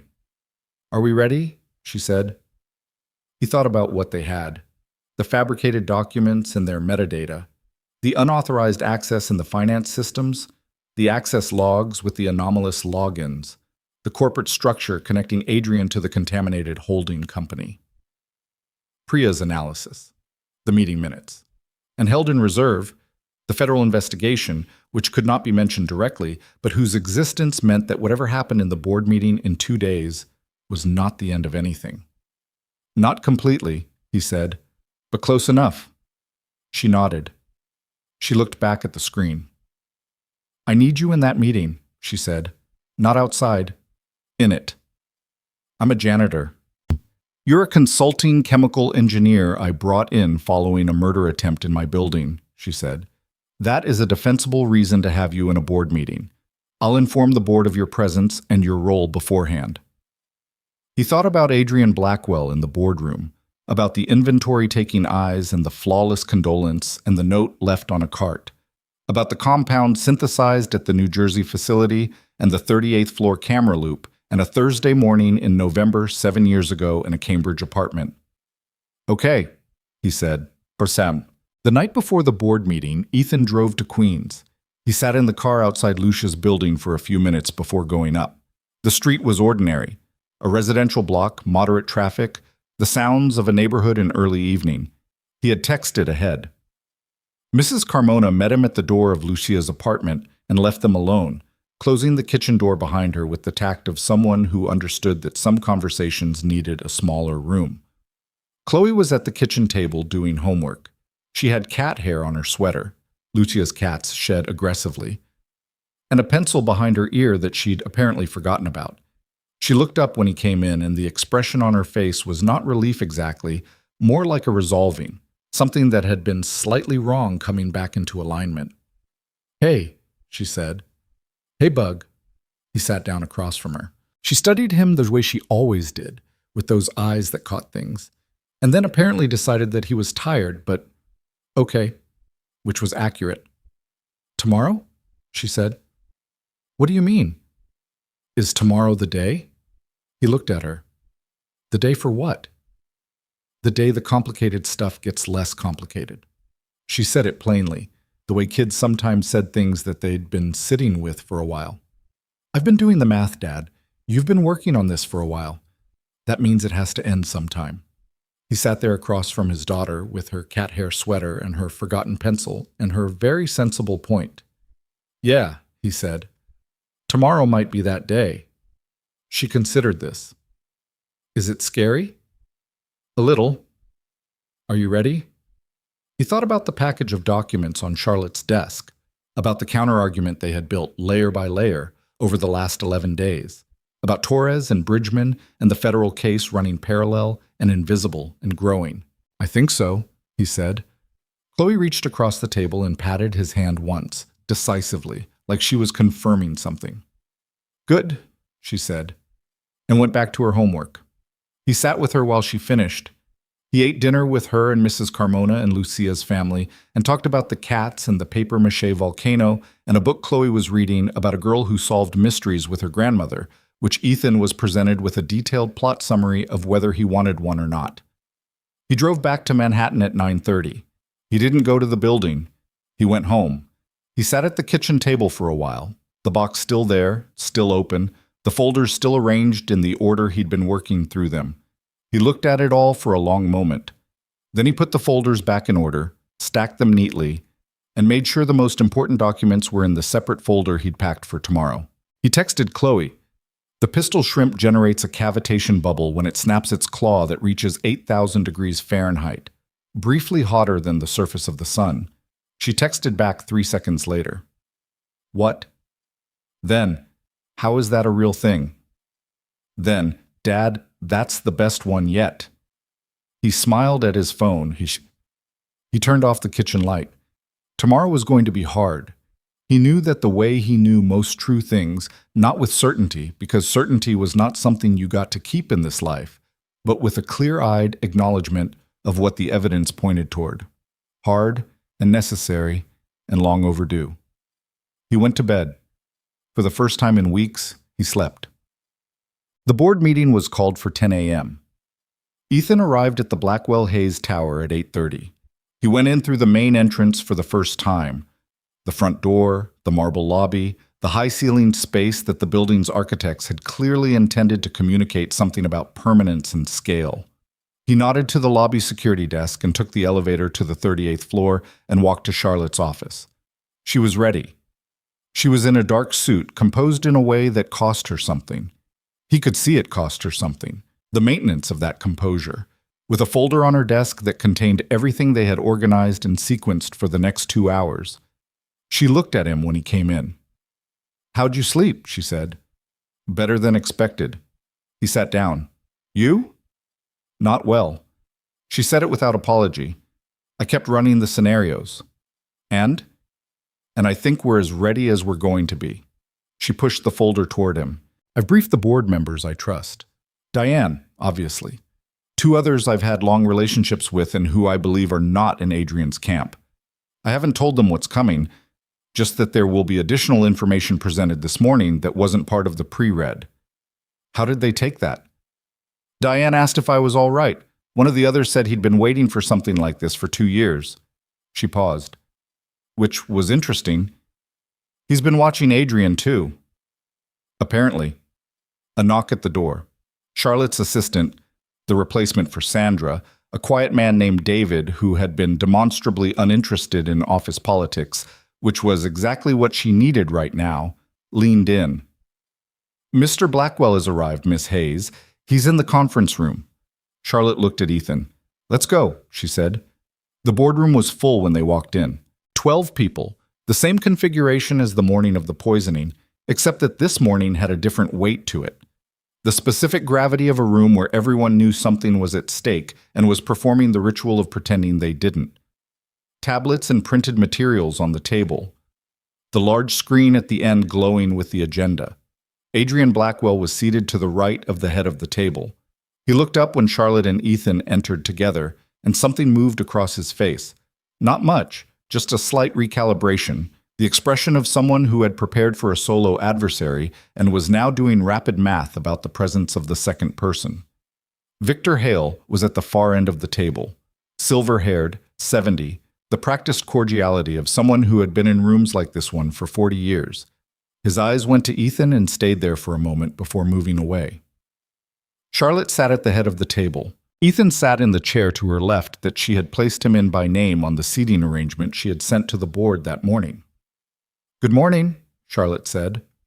"Before we begin the formal agenda, I want to introduce Ethan Walker, who is serving as a consulting expert on a matter that is relevant to today's discussion. His background is in chemical engineering and corporate safety analysis, and I have retained his services in the wake of the incident 3 weeks ago." A murmur around the table. Adrian looked at his folder. His expression was professionally neutral. "Charlotte," said Roger, the same Roger who had laughed when Ethan interrupted the first board meeting. "This is a board meeting. It's not standard practice to be—" "I'm aware," Charlotte said. Mr. Walker's presence is relevant to the agenda item that Mr. Blackwell has filed. I have the authority as CEO to include expert consultants in board discussions when their expertise directly pertains to matters under review. Unless anyone would like to cite the specific bylaw that prevents it. No one cited anything. Adrian unfolded his hands on the table. He was very still, Ethan noticed. The kind of stillness that was not calm but was an approximation of calm, a thing practiced long enough that it looked like the real thing. Victor Hale cleared his throat. Shall we proceed to the agenda? Let's, said Charlotte. The formal part of the meeting began. Victor moved through the preliminary items, Q1 projections, a real estate matter, the renewal of an executive insurance policy, with the brisk efficiency of someone who knew these were preamble and wanted to get to the main event. Ethan sat with his folder closed on the table and his hands folded on top of it and paid attention to every person in the room. Not Adrian specifically, not yet, but the room, the alignments, the body language. Who was watching Charlotte and who was watching Adrian and who was watching neither? He had done this kind of analysis before, in client presentations, in safety reviews where the room itself told you as much as the technical documents did. Rooms had architecture. Not physical, social. Lines of influence, clusters of allegiance, the lean of attention. This room had a fault line. He could see it clearly. Charlotte and three others on one side, Diane and a man named Stafford who had mentioned waiting for this, and a woman named Park who had not said anything yet but whose attention kept returning to Charlotte with a specific quality. On the other side, Victor and two others who had a rehearsed quality to their neutrality. And the remaining six, uncertain, waiting to see which way the weight fell. The uncertain six were the ones who mattered. The next agenda item, Victor said in his careful boardroom voice, is the formal grievance filed under Article 14 of the operating agreement, submitted by Chief Operations Officer Adrian Blackwell. He yielded the floor with a slight gesture of his hand. Adrian picked up his folder. He looked around the table, unhurried, composed. He had the attention of the room, and he knew it. Thank you, Victor. His voice was measured. I want to begin by saying that filing this grievance was not a decision I made lightly. I have been with this company for 15 years. I care deeply about its future. What I am about to present is not an attack. It is a concern that I believe requires the board's serious attention. Ethan kept his hands folded on his folder and his face neutral and let it happen. Adrian presented his case. He was good at it, not theatrical, nothing that could be called obvious manipulation. He moved through the financial figures, the restructuring decisions, the alleged pattern of mismanagement, with the steady confidence of someone who believed he was presenting true things, or who had practiced believing it long enough that the performance was seamless. He went for 25 minutes. Several of the uncertain six were paying close attention.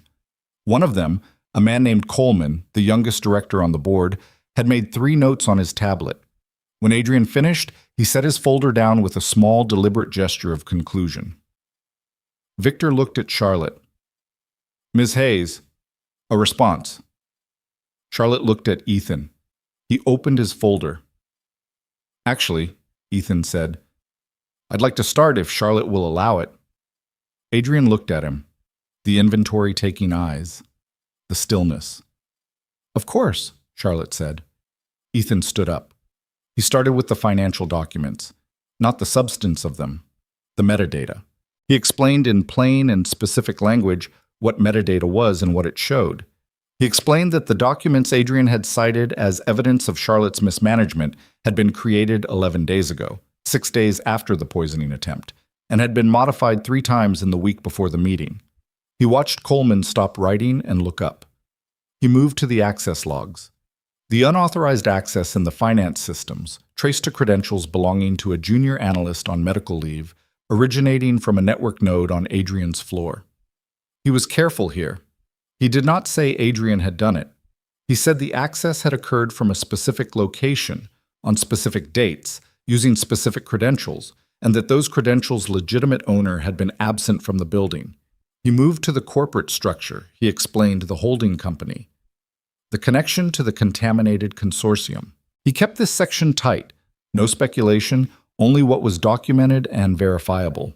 He laid the pages on the table as he spoke, printed copies, one set per board member, which David had prepared and brought in on a signal from Charlotte.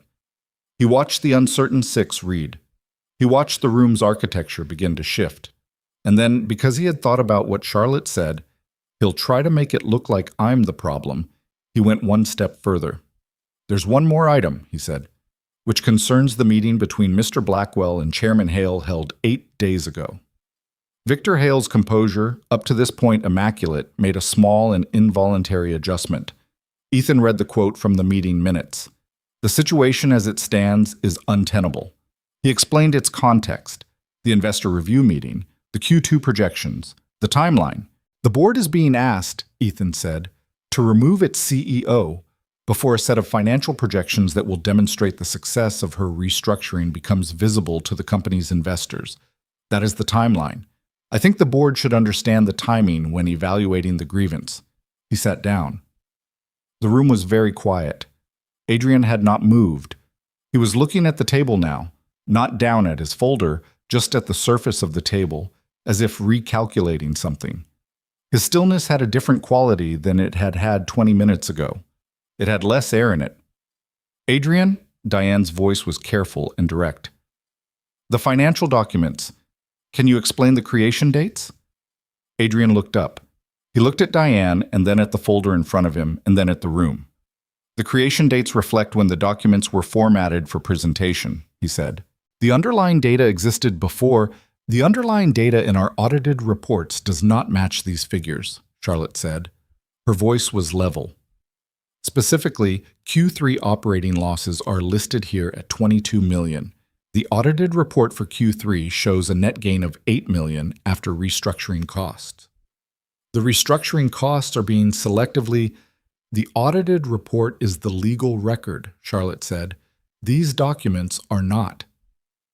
Coleman set down his tablet. He looked at Adrian. Adrian, Coleman said, I need to understand this directly. Did you prepare these documents yourself, or did someone on your team prepare them? Adrian was still for a moment that lasted slightly too long. My team compiled the underlying data, he said, but the formatting and the selection of figures, I oversaw the process. So you approved figures that contradict the audited record. The audited record does not reflect the full picture of Adrian. Stafford's voice cut across the room. He was in his 60s, gray and deliberate, the kind of man who chose his moments. Stop. Adrian stopped. The silence in the room had changed. It was not the polite, procedural silence of a board meeting managing an agenda. It was the silence of a room where everyone was doing the same math at the same time and arriving at the same answer, and no one was quite ready to say it out loud. Then the door opened. Detective Torres came in. She had her badge in her hand. Behind her were two other people Ethan didn't know. Suits, federal identification visible. Torres looked around the room. She found Adrian Blackwell. Mr. Blackwell, she said, I have a warrant for your arrest in connection with the attempted murder of Charlotte Hayes. We'd also ask you to come with us in connection with a separate ongoing federal investigation into corporate fraud and environmental violations. The room erupted, several voices at once. Victor Hale standing up, Roger saying something that was too loud and too fast to parse, Diane saying something quieter and more controlled. Coleman sitting completely still with his hands flat on the table. In the middle of it, Adrian Blackwell turned to look at Ethan. He held Ethan's gaze for a long moment. His face was not angry. It was something closer to resigned. Not the resignation of someone innocent, but the resignation of someone who had run a very long play and had finally, for the first time, encountered a wall he could not root around. He stood up. He straightened his jacket. He walked to where Torres was standing, and he went with her without any of the things that might have come. No argument, no protestation, no scene. At the door he paused. He turned back. I underestimated you, he said. It wasn't clear who he was speaking to. Then he walked out. The door closed. In the boardroom, everyone was still for a moment. The profound, disoriented stillness of people who have been sitting inside a reality they understood and who are now sitting inside a different one. Charlotte was looking at the door. Ethan was looking at Charlotte. Her hands flat on the table were shaking slightly, just slightly. She noticed him noticing, and she didn't hide it. She just looked at her hands and then looked back at the room, and the composure she pulled back into place was not the seamless corporate armor she wore every day. It was something rawer and more real, the composure of a person rather than an executive, put back on one piece at a time.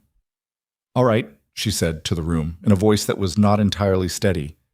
"I think we should take a short break." The break lasted 40 minutes. Nobody called it what it was, which was people needing to stand in hallways and stare at their phones and process the fact that a man they had worked alongside for 15 years had just been arrested in front of them. They called it a recess. They called it a logistical pause. Victor Hale went to a separate conference room with the company's general counsel and did not come out for the first 20 minutes. Ethan stood near the window at the end of the hallway with a cup of coffee he wasn't drinking and watched the board members move in the patterns that people move in when they are recalibrating. Small clusters, quiet voices, the particular body language of people deciding what they had known, what they had suspected, and what they were going to say they had known and suspected. Diane found him there after 15 minutes. She was in her 60s, silver-haired, with the specific quality of stillness he had noticed in her the first morning. The morning she had produced the testing kit from her bag without fuss. She stood beside him and looked out at the same view he was looking at, which was the building across the street and a rectangle of gray March sky. "You've been working on this for a while," she said. "About 3 weeks from this end," he said. "Longer from another direction." She looked at him. "Your wife," she said. He glanced at her. "Charlotte told you?" "Charlotte told me some of it, not the personal details." She paused. "I'm sorry, for what it's worth from a stranger." "It's worth something," he said, because it was. She was quiet for a moment. Outside, a cloud moved and the light shifted. The city briefly brighter, then gray again. "Adrian has been the most capable person I've ever worked with," she said. "I want to be honest about that because I think there's a temptation now to rewrite what we observed, to say we always knew something was wrong." She turned her cup in her hands. "I didn't. I thought he was ambitious and difficult and occasionally ruthless in the ways that powerful people are. But this—" "He hit it well," Ethan said. "Yes." She accepted this. "He was very good at being exactly what the room needed him to be." She looked down at her coffee. "Charlotte's going to need the board fully behind her. What happened today will be public within 24 hours. The press will have questions. Investors will have questions. She can't be managing external perception and internal uncertainty at the same time." "I know. What you did in that room, the presentation, the documents, that was necessary." She looked at him directly. "But there will be people who say it was theatrical, that it was staged, that the timing of the arrest was coordinated for maximum impact." "It was coordinated," Ethan said. "Torres and I agreed on the timing. We wanted it in the room, in front of the board, so there was no way to manage the story afterward." Diane looked at him for a moment. "Good," she said, and walked back toward the boardroom. The meeting resumed at 11:40. Victor Hale had returned to the table, but he was different now. Diminished in some specific way. The way a thing is diminished when you understand what it was made of. His voice had lost its ceremonial quality. He sounded like a man reading from a prepared statement, which was essentially what he was doing. He recused himself from any further participation in the governance discussion, citing a potential conflict of interest. He asked that the board note his recusal in the formal minutes. He did not elaborate. The general counsel noted it. The board took up the governance question without him. Charlotte presented the full-year financial projections. The real ones, the audited numbers, the Q2 forecast that told the actual story of where the company was heading. She walked through it with the focused efficiency of someone who had prepared this presentation a dozen times in her head and was delivering it now stripped of everything except the essential facts. The uncertain 6 had become, over the course of the morning, something closer to 6 people who had a clearer picture. It wasn't unanimous. It never was, in rooms like this. But when the formal vote of confidence came, Charlotte held her position with 8 votes to 3, 1 abstention. Roger voted against her. Ethan had expected that. Roger had the expression of a man who would always vote against whatever had embarrassed him. The meeting adjourned at 12:50. Charlotte walked out of the boardroom and into the hallway and stood there for a moment with her hand flat against the wall. Not leaning on it, just touching it, like she needed to confirm that the wall was real. Ethan came out behind her. 8-3, he said. I know. She took her hand off the wall. She turned around. Her face was tired in a way that was too deep for one morning to have caused. It was the accumulated tiredness of weeks, finally allowed to show itself now that the performance was over. It should have been unanimous. It was enough. It was enough today. She looked at the hallway, at the board members dispersing in their clusters. Roger is going to be a problem for as long as he's on this board. One thing at a time, Ethan said. She looked at him. Something in her expression shifted, not softened exactly, but changed register. Less the CEO, managing a crisis, more a person standing in a hallway with another person. Thank you, she said. She stopped, started again. What you did in there, the way you laid it out. I couldn't have done that without you. You had the documents. Ethan. Her voice was direct. Don't do the thing where you minimize it. He was quiet for a moment. Okay. Thank you, she said again. Simple this time. No qualification around it. You're welcome, he said. What? The aftermath of the arrest moved faster than Ethan had expected and slower in the places that mattered most. Adrian Blackwell was processed and charged within 48 hours. Attempted murder in the first degree, corporate fraud, obstruction of justice. The federal charges, when they came, were a separate and longer list that involved environmental violations, conspiracy, and a count that Ethan had been waiting for. One charge connected to the death of a witness in a 2018 environmental liability case. The charge was not murder, not yet, not without more direct physical evidence, but it was the beginning of what Ethan had known, from the moment he opened that box at the kitchen table, would be a long unwinding. The federal prosecutors were patient. Bridgman, the forensic accountant, was apparently a person who did not stop pulling threads. She called Ethan twice in the 2 weeks following the arrest with questions, and both times she called because she had found something new, rather than because she needed him to confirm something she already had.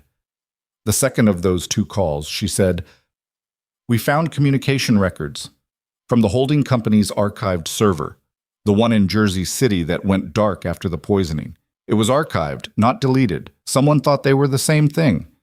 Ethan pressed the phone to his ear. "Communication records between whom?" he said. "Adrian Blackwell and Gerald Fossey," she said, "going back to 2018. He sat down. "Does it establish what Fossey was contracted to do?" he said. "We're still working through it." A pause. Careful, professional, aware that she was talking to a man with a personal stake in this. But some of it is explicit. The word used in one of the communications in reference to a problem that needed to be resolved is... She paused again. The word is neutralized. He didn't say anything. "Ethan," she said, "I know what this means to you personally. I want you to know that we're treating this with the seriousness it deserves. The timeline we're building, it's going to be complete. It won't be quick, but it will be complete." "How long?" he said. "For the environmental case charges, probably 12 to 18 months to trial. For anything connected to 2018, she was honest. Longer. The evidentiary chain is more complex, but it's there." He thanked her. He hung up. He sat at the kitchen table, the box closed now for the first time in weeks, and he thought about what longer meant. He had known this intellectually. He had told himself he was prepared for it. The gap between knowing something intellectually and sitting with it in a quiet kitchen were 2 different things. He was not at peace. He was not going to pretend he was at peace. But he was also not where he had been on the morning he'd opened the box, in that particular combination of grief and stasis that had been his atmosphere for 6 years. He had moved. He had moved in the direction of something, even if the something was still in the middle distance. That was not nothing. He picked Chloe up from Lucia's the Sunday after the arrest. She came down the stairs of the building with her backpack and a drawing she'd made of one of the cats, and she talked the entire walk to the car and the entire drive back to Bushwick, covering the cats, a movie she'd watched with Mrs. Carmona's nieces, a girl at school named Petra, who had shown her a magic trick that Chloe had immediately tried to reverse engineer and almost figured out. She had not been frightened at Lucia's. She had, by all available evidence, treated it as an extended playdate and made the most of it. This was, Ethan thought, one of the more resilient things about his daughter. She adapted to circumstances the way water adapted to whatever held it. It wasn't naivety. She understood when things were serious. She just refused to let serious things take up all available space. She was better at that than he was. When they got home and she was unpacking her bag at the kitchen table, she looked up and said, "Is it done?" "Some of it," he said. "The big part is done." She thought about this. "The part about Mom?"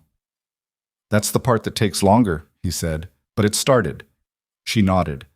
She pulled a crumpled drawing out of her bag. A different one. Something from school.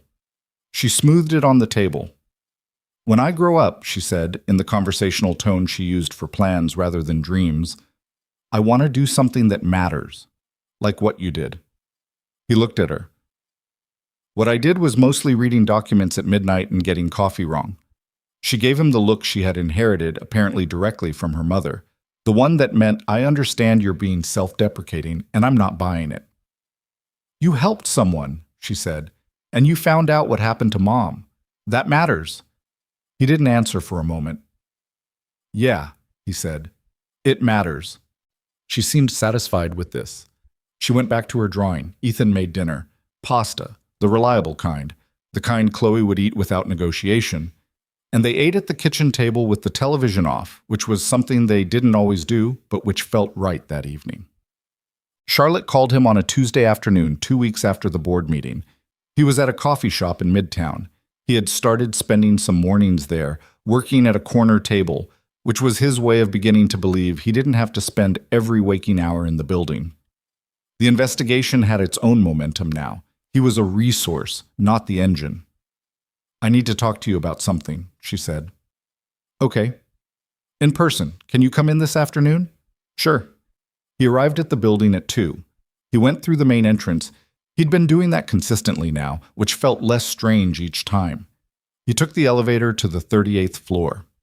David waved him through. Charlotte was not at her desk when he came in. She was standing at the window. The one with the view of the city, 2 walls of glass and the skyline. She turned when he entered. She looked better than she had. Not good, not the processed absence of visible stress. Better, which was the real thing. There was less performance in her face. She had been sleeping more, he thought, though he had no way to verify this and had not asked. "Sit down," she said, and then, apparently noticing something in his expression, "I'm not firing you, if that's what you're thinking." "I wasn't thinking that. You had a specific face." "I just have this face," he said. She almost smiled. "Sit down." He sat. She sat across from him, not at her desk, in the pair of chairs set at an angle in the corner of the office that he had noticed were rarely used, like they were there for a different, more personal kind of conversation than the desk was designed for. "The board voted last week to formally establish a position," she said. "Corporate Safety and Risk Analysis Director, full-time, executive level, reporting directly to me." She paused. "I'm offering it to you." He looked at her. "I know you're in the middle of your recertification process," she said.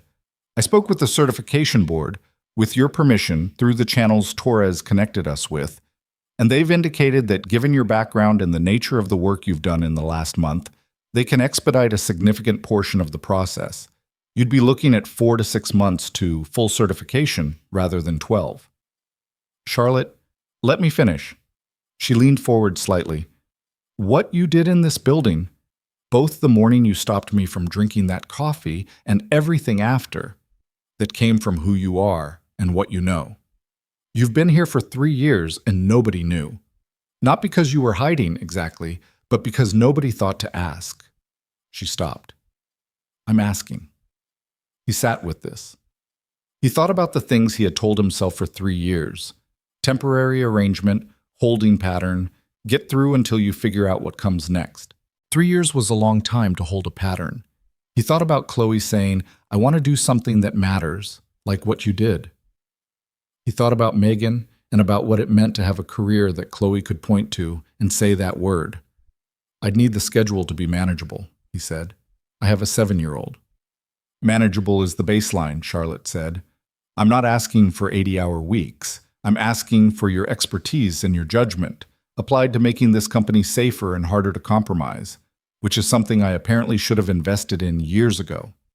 The position didn't exist years ago. No, it does now. She looked at him. Ethan, I'm not offering this as a thank you. I'm offering it because you're the right person for it, and because I run a company, and I've learned, at some cost, to recognize the right person for something and not let it walk away. He thought about the box in the closet. Closed now, but not forgotten. He thought about the recertification classes he had started taking online in the evenings, quietly, without telling anyone, because he hadn't known if it was something he would actually finish or just another thing he started and couldn't sustain. He had been finishing them. He had surprised himself. 4 to 6 months for the certification, he said. With the expedited track, yes. And in the meantime, consulting, same as now. Full compensation. Once you're certified, the full position. He looked at his hands, at the window, at the city outside. I want something else, he said. She waited. There's a fund, he said. An environmental legal aid fund.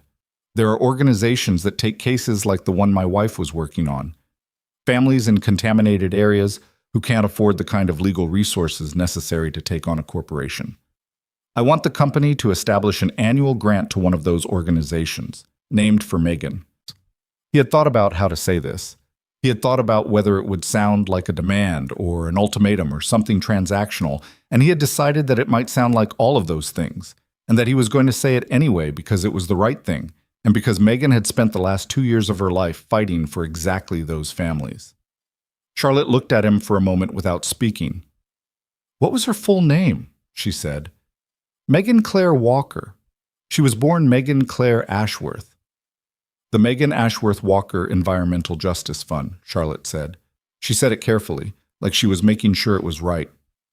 I'll bring it to the board. I don't anticipate resistance. She paused. Is there an organization you have in mind? He told her. He had researched 3 possibilities and had a clear first choice. A nonprofit that took on exactly the kind of cases Megan had been building when she died, with a track record of wins against exactly the kinds of corporate structures that had been used against her. Charlotte wrote it down. Anything else? She said. He thought about it. No, he said. That's it. She looked at him. The late afternoon light came in at an angle through the glass, falling across the desk and the chairs and the city behind them. She had a quality in her face that he had not seen before, not the executive composure and not the stripped-back exhaustion of the past weeks, but something in between. Something that looked like relief, maybe, mixed with something else he didn't have an exact word for. Then, yes, he said, I'll take the position. She let out a breath. It was a small sound, barely audible, but it was real, and he realized it had been held. Good, she said. The weeks that followed had a different texture than anything in the previous several years of Ethan's life. Not easier. He was in a recertification program that required evenings and weekends, and his consulting work was genuinely demanding, and there were still calls from attorneys and investigators and federal prosecutors that arrived without warning and took up time he hadn't allocated. But the texture was different.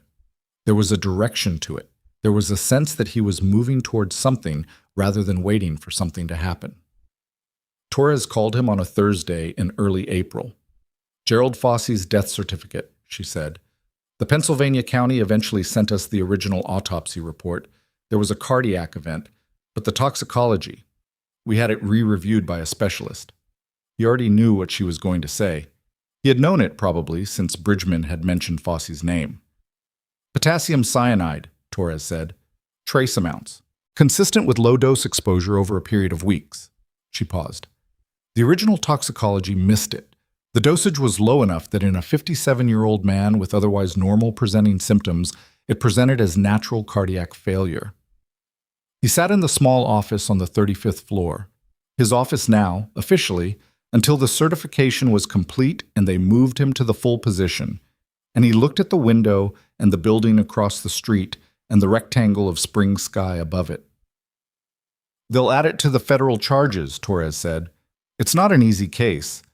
Fossey died 2.5 years ago, and the physical evidence is limited, but the communication records that Bridgman found, combined with the trace toxicology, it establishes a pattern of conduct. Does it help the case for 2018, Mitz? He said. His voice was steady. He was proud of it for being steady. It establishes that this is not a one-time event. It establishes methodology. It establishes that the person or people involved have done this before and understood how to avoid detection. She paused. For your wife's case specifically, the prosecutors are building a conspiracy charge rather than a direct homicide charge. The evidence trail, Adrian to the consortium to Fossey as the intermediary, it's stronger for conspiracy than for first-degree murder. That's not a lesser charge. Conspiracy to commit murder carries the same weight. He knew this. He had looked it up. Will it hold? He said. Bridgman thinks so. I think so. A pause. I want to be honest with you. Trials are unpredictable. Juries are unpredictable. The defense will have good attorneys and they'll challenge everything, but the case is solid, Ethan. It's as solid as it can be at this point. Okay, he said. Are you all right? He thought about the question. He gave it more consideration than he usually gave that particular question, which most people asked without actually wanting the honest answer. I'm okay, he said. Not settled, but okay. That's a reasonable place to be, she said. After he hung up, he sat for a while in the office. He thought about a lot of things that he had spent 6 years trying not to think directly about, and he let himself think about them now. The apartment in Cambridge, the kitchen floor, Chloe at 22 months, who had not understood what was happening and had kept patting his face while he sat on the floor beside her, trying to get him to make the face she wanted instead of the one he had. The drive to New York 3 years later, with everything he owned in a rented van and a 4-year-old asleep in the back seat. He thought about Megan at the picnic in the photograph, the one that had migrated to the top of the box without being put there, laughing at something off camera, one hand raised to manage her hair and failing. He allowed himself to think about all of it. Then he put it away. Not in the box. The box was closed. Just away, in the place where things you carry live, the place that doesn't empty, but that you learn, gradually, to manage the weight of. He went back to work. The evening it changed between him and Charlotte, he hadn't expected it to. It was a Friday in late April, close to 6. He had been finishing a review of the new security protocols for the executive kitchen, the actual practical protocols, the physical ones, not just the digital access controls. And he was packing up when Charlotte appeared in the doorway of the small office. She had her jacket off. She had the reading glasses pushed up on her head, which he had learned meant she was done thinking for the day. She had a look on her face that was tired in the uncomplicated, ordinary way of a person at the end of a long week, which was so different from the exhausted intensity of the past months that it almost stopped him. Do you have dinner plans? She said. He looked at her. Chloe is at a sleepover, he said. I know a place near here. Not expensive, not a scene. I don't want to go home yet. She said it simply, without dressing it up. And I'm tired of eating at my desk. He could have said something about professional boundaries. He could have noted that they were navigating a period of transition and that it was probably prudent to maintain certain distinctions. He thought about saying those things. Yeah, okay, he said. The place she knew was a small Italian restaurant on a side street 4 blocks from the building. The kind of place that had been there for 20 years and wore it comfortably. Red checkered tablecloths and candles in wine bottles, and a menu that hadn't been redesigned since the 90s and didn't need to be. The host knew Charlotte by name, which she acknowledged with the slight discomfort of someone who was used to being recognized in her work context and found it slightly odd in a civilian one. They ordered wine. They ordered food. They sat across from each other in a booth at the back, and for the first several minutes, conversation moved through the familiar channels. The security protocols, the board dynamics, the latest update from Torres. Work, the safe territory. Then Charlotte picked up her wine and said, Can we not talk about work for the rest of the evening? He looked at her. What do you want to talk about? I don't know. She considered this genuinely. What do you talk about when you're not working? Chloe, mostly. Deep-sea animals. She looked at him. Deep-sea animals. She's interested in them. It started as a thing we did, and now it's a whole category. What's the most interesting thing you know about deep-sea animals? He thought about it. The barrel-eye fish has a transparent head. You can see its brain. Charlotte stared at him. That's real? Entirely real. Its eyes are those green things inside the dome. It can rotate them upward to look for prey above it. She sat with this for a moment. I've been CEO of a multi-billion-dollar company for 3 years, she said, and I knew nothing about the barrel-eye fish. Now you do. Now I do. She turned her wine glass in her hands. Tell me something else. So he did. He told her about the anglerfish and the deep-sea dragonfish and the giant isopod that could survive years without food. He found himself talking more easily than he expected. Not performing ease, just actually having it, which felt novel enough to notice.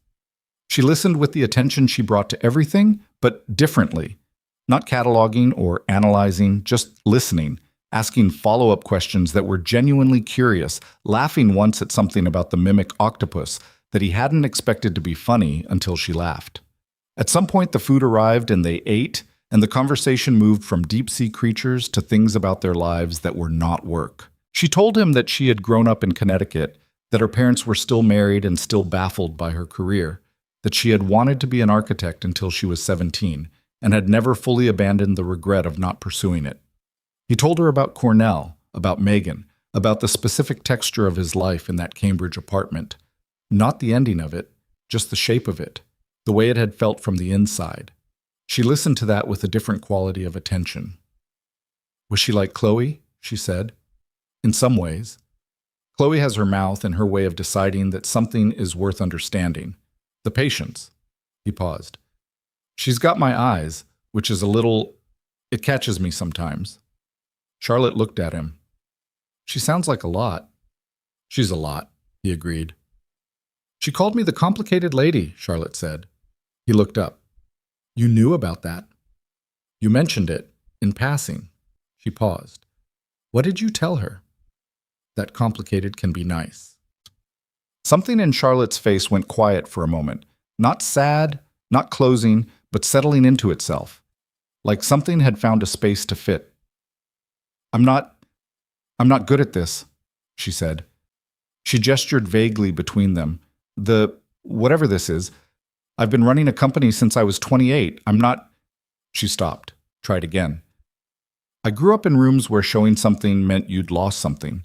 And I don't know how to turn that off just because the room is different. I know, he said. I don't want to manage you, she said. That's not... Charlotte. His voice was quiet. I'm aware that you're a CEO and I used to clean your floors. I have a fairly realistic picture of the situation. She looked at him.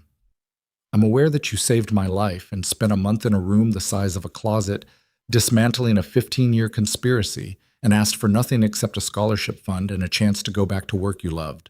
She paused. I also have a fairly realistic picture of the situation. He looked at her across the table. In the restaurant's warm light, with the glasses pushed up on her head and the work composure off her face, she looked like a person.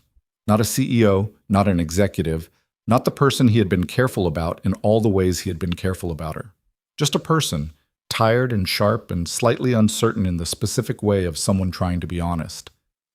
It's been a complicated few months, he said. Yes. I'm not in a hurry, he said. She looked at him for a moment.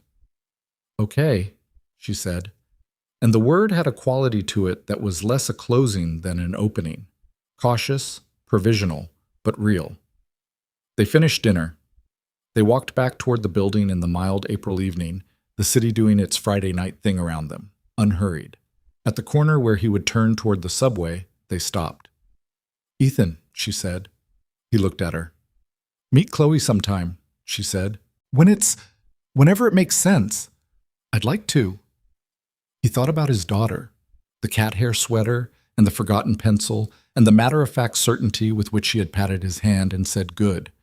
He thought about the way she had summed up Charlotte in 2 words and been correct in both of them. Yeah, he said. I think she'd like you. Charlotte made the sound that wasn't quite a smile, but was in the neighborhood of one. No guarantees, she said. She's pretty fair, he said. She'll make up her own mind. He said goodnight. He walked to the subway. The city was loud and warm around him in the specific way it got in late April, when the winter finally let go and people came back outside like they'd been stored somewhere and were relieved to be back. He went down the stairs and waited for the train. He thought about the evening. He thought about Charlotte's voice when she'd said, "I'm not good at this," the plainness of it, the refusal to dress it up. He thought about his own life, the parts of it that were still unresolved, and the parts that had shifted in the last 2 months into something that had direction. The train came. He got on. He was halfway back to Bushwick when his phone buzzed. The barrel-eye fish Chloe had texted from the sleepover. I looked it up. The head is transparent. Why didn't you tell me about this one sooner? He laughed. Actually laughed. In the subway car, which earned him a look from the woman next to him that he didn't mind. I was saving the best ones, he texted back. Don't do that. Give me the best ones first. Noted, he typed. Good night, Bug. Good night, Dad. A pause, then, is the complicated stuff better now? He looked at the dark tunnel walls going past outside the window. He thought about what better meant, and whether it was accurate, and whether accurate was the same as true. Yeah, he typed. It's getting there. The 3 dots appeared, indicating she was typing. Then, good. I knew it would. He put his phone in his pocket. He leaned against the wall of the car and closed his eyes and let the train carry him home, through the dark, towards something that was not perfect and not finished, and not simple in any of the ways he had once thought simple was supposed to look. But it was real. Whatever came next, it was real. And for a person who had spent 6 years in a holding pattern, real was not a small thing. Real was, in fact, everything. The trial began on a Tuesday in October, 19 months after the morning Ethan had walked into a boardroom with a cup of coffee that should not have smelled the way it did. He had not counted the months deliberately. He had simply looked at a calendar one morning while getting Chloe ready for school and registered the number and felt the weight of it. Not with bitterness, exactly, but with the particular awareness of someone who has learned that justice does not move at the speed of urgency, regardless of how urgently it is needed. It moves at the speed of evidence and procedure and the grinding, unhurried machinery of courts that were built to be thorough rather than fast. He had made his peace with that. Mostly. The courthouse was in Lower Manhattan, a building that communicated authority through its architecture in the way those buildings always did. Stone and scale and the implicit suggestion that what happened inside mattered in ways that the street outside did not. Ethan arrived early. He wore the suit he had bought for professional occasions, dark gray, not new, not expensive, but right. He sat in the hallway on a bench outside the courtroom and drank coffee from a paper cup and watched attorneys walk past with the slightly pressured efficiency of people who were never quite anywhere without also being somewhere else. Torres found him there at 8:45. She looked like herself, steady, observant, the same coat she had worn in the precinct conference room almost 2 years ago. She sat down beside him. "How are you doing?" she said. "Ask me in a few hours," he said. "Fair." She looked at the courtroom doors. The federal case goes first. 3 counts of environmental conspiracy, 2 of corporate fraud. Those are the strongest. The prosecution's opening is solid. Bridgman spent 14 months on the financial evidence alone. And the 2018 count? Conspiracy to commit murder. It's the last count. The defense will fight it hardest. She paused. The communication records are the spine of it. The Fosse toxicology supports the methodology. The corporate structure establishes motive and means. She looked at him. It's a real case, Ethan. It's not airtight. No case is. But it's real. He nodded. Charlotte's testifying on day 3, Torres said. I know. You're on day 4. He knew that too. He had spent 3 evenings with the federal prosecutors going over his testimony. The sequence, the documents, the technical explanations that needed to be precise without being so technical that a jury stopped following. He had done this before, in a professional capacity, in safety review proceedings. He knew how to be a clear witness. He knew how to give a jury something they could hold. He was still nervous. He had decided that was honest rather than weak. The defense is going to come after the connection between you and Charlotte, Torres said. They'll try to frame it as a personal relationship that biased the investigation. You should be prepared for that. I am. They'll also question your methodology, the fact that you were operating as a janitorial employee with consultant access rather than as a formally credentialed investigator. Everything I found was through legitimate access granted by the CEO, he said, and verified by people who are credentialed, Bridgman, Priya, your forensic team. I know, just making sure you've thought about it. I've thought about very little else for 19 months, he said. She almost smiled. Yeah, I figured. She stood up. Okay, we're going in. He stood up. He drank the last of his coffee. He looked at the courtroom doors for a moment.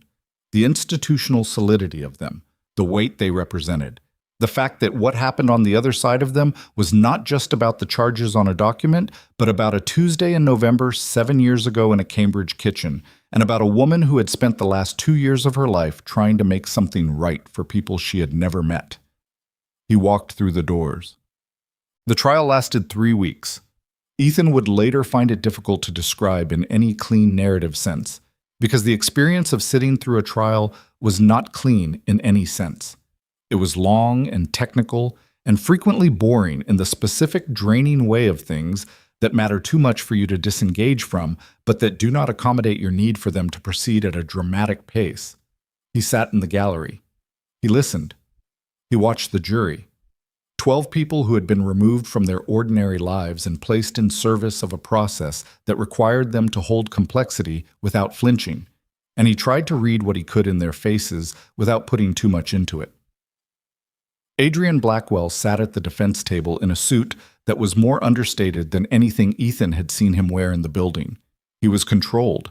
He was always controlled. He had, and this was perhaps the most difficult thing to sit with, the face of a man who did not look like the thing the charges described. He looked like a corporate executive. He looked like someone's respected colleague, someone's careful uncle, someone who played golf and had a house in Westchester and had spent 15 years building a division of a company from nothing. Ethan had to remind himself on the harder days that this was not evidence of innocence. It was evidence of how well the thing had been hidden. Charlotte testified on day 3. Ethan was not in the courtroom for her testimony. Witnesses were kept separate, but Torres called him that evening. She was good, Torres said. Clear, precise, not emotional in a way that could be challenged. The defense tried to rattle her on the question of your role, whether she had created a personal investigation outside legal channels. She was very specific about the scope of your consulting engagement and the legitimate access involved. A pause. She also said something at the end of cross-examination that I don't think the defense expected. What? They asked her whether she believed, in retrospect, that retaining you had been appropriate given what they characterized as your personal involvement in a related matter. She said, Torres paused, and he had the sense she was reading from notes. Mr. Walker's personal history with this case is not a disqualifying factor. It is precisely the reason he noticed what no one else did. The fact that he had reason to recognize the pattern and the integrity to act on it rather than use it, that's not a conflict of interest. That's why we're here. Ethan sat in his apartment. Chloe was doing homework at the table, the city outside going about its October evening, and held the phone and didn't say anything for a moment. The jury tracked with that, Torres said. Several of them were paying attention differently after that. Okay, he said. Day 4 tomorrow. You ready? Yes, he said. And this time he meant it without qualification. Odds. He testified for 4 hours. He started with the morning of the poisoning, the smell, the decision to interrupt the meeting, the testing. He moved through the investigation, the access logs, the corporate structure, the financial documents and their metadata, the communication records that had been recovered from the archived server. He explained each piece in plain language, connected each to the next, and let the chain speak for itself. The defense cross-examination lasted 90 minutes. They came at him the way Torres had predicted. His methodology, his access, his relationship with Charlotte. He answered each challenge directly, without becoming defensive, which was the hardest part because defensive was what a person felt when someone was trying to dismantle something they'd built carefully and at significant personal cost. He kept his voice level. He kept his answers to what was asked. He did not editorialize. Then the prosecution asked one final redirect question. Mr. Walker, the lead prosecutor said, the defense has suggested that your personal history with this case may have influenced your investigation. I want to ask you directly, did your personal history make you more thorough or less? He looked at the jury. 12 people watching him, waiting. More, he said. I won't pretend otherwise. I knew what it looked like when something had been made to look like an accident. I knew because I had seen it up close. That's why I recognized the pattern. He paused. But I didn't go looking for a conclusion. I went looking for the truth. Those are different things. And everything I found, Betrayal, every document, every access log, every financial record is verifiable by people who have no connection to my personal history at all. The evidence stands on its own. The prosecutor nodded. Thank you, Mr. Walker, she said. No further questions. He walked out of the courtroom and into the hallway and stood there for a moment with his hand against the wall. The same gesture he had seen Charlotte make in the hallway after the board meeting, the need to confirm that something solid was there. Then he straightened up and went to find some water because his throat was dry and he was tired, and both of those were honest things. The verdict came on a Friday afternoon in the third week. Ethan was sitting in the gallery when the jury filed back in. He had been there every day that he wasn't testifying, which was not required, and which Charlotte had gently suggested he didn't have to do to himself. He had done it anyway. Not because he needed to see Adrian Blackwell's face in a courtroom every day, but because the alternative, waiting for phone calls in his apartment or his office, felt like abandoning something he had committed to see through to the end. The jury foreman was a woman in her 50s, small and precise. She stood with the verdict form and read it with a steadiness that suggested she understood the weight of what she was holding and had decided beforehand to hold it carefully. Guilty on the federal environmental conspiracy charges. Both of them. The foreman's voice didn't waver. Guilty on both counts of corporate fraud. Ethan watched the defense table. Adrian had not moved. He was looking at the table in front of him with the same expression he'd had when he walked out of the boardroom 19 months ago. Not anger, not collapse. A kind of interior mathematics. The expression of someone for whom reality had finally arrived and who was now simply processing it. The foreman continued. Guilty on the charge of conspiracy to commit murder in the death of Gerald Fossey. Someone in the gallery made a sound. The judge called for order without raising her voice. The foreman paused before the last count. Just a fraction of a second, barely perceptible. Then she read it.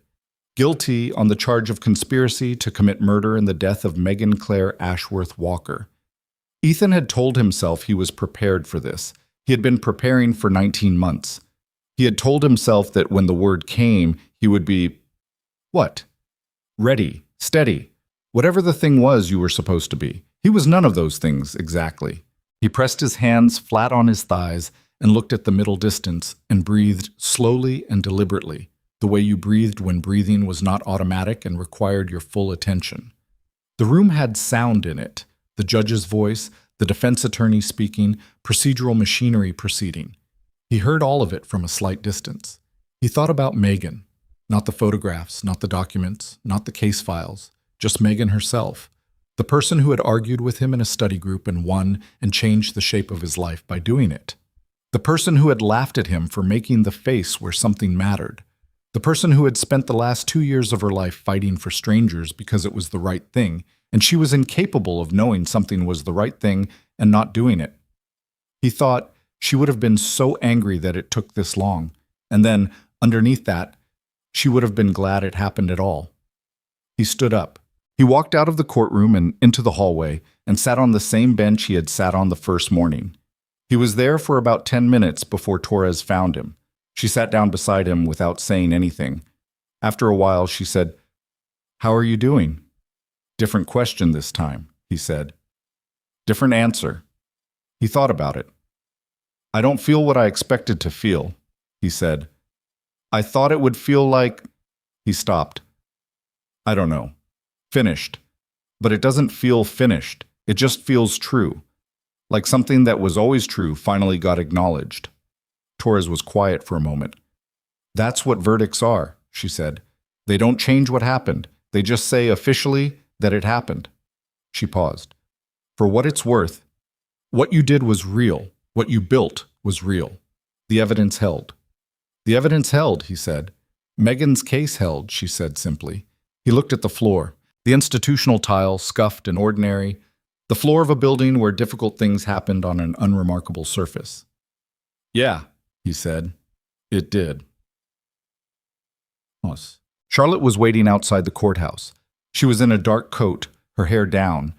She wore it down more often now than she used to, which was a small thing that Ethan had noticed without making a thing of. She was looking at her phone when he came through the doors, and she looked up, and her expression when she saw his face asked the question before she did. All counts, he said. She closed her eyes for 1 second, then opened them. All of them, she said. All of them. She looked at him for a moment, and then she did something he had not seen her do in the 19 months he had known her. She stepped forward and put her arms around him, briefly and firmly, the way people do when words are not adequate and they know it. He was surprised enough that he didn't respond for a half second, and then he did, and it was brief and real. And then she stepped back. Okay, she said, a little roughly. Yeah, he said. They stood on the courthouse steps in the October air. The city moved past them on the street below. Unremarkable. Unhurried. Indifferent in the way cities are. Taxis and delivery trucks and people walking with their heads in their phones. None of it aware of what had just concluded inside this building. I talked to the board this morning, Charlotte said, about the fund. It's been formally established. The first annual grant goes out in January.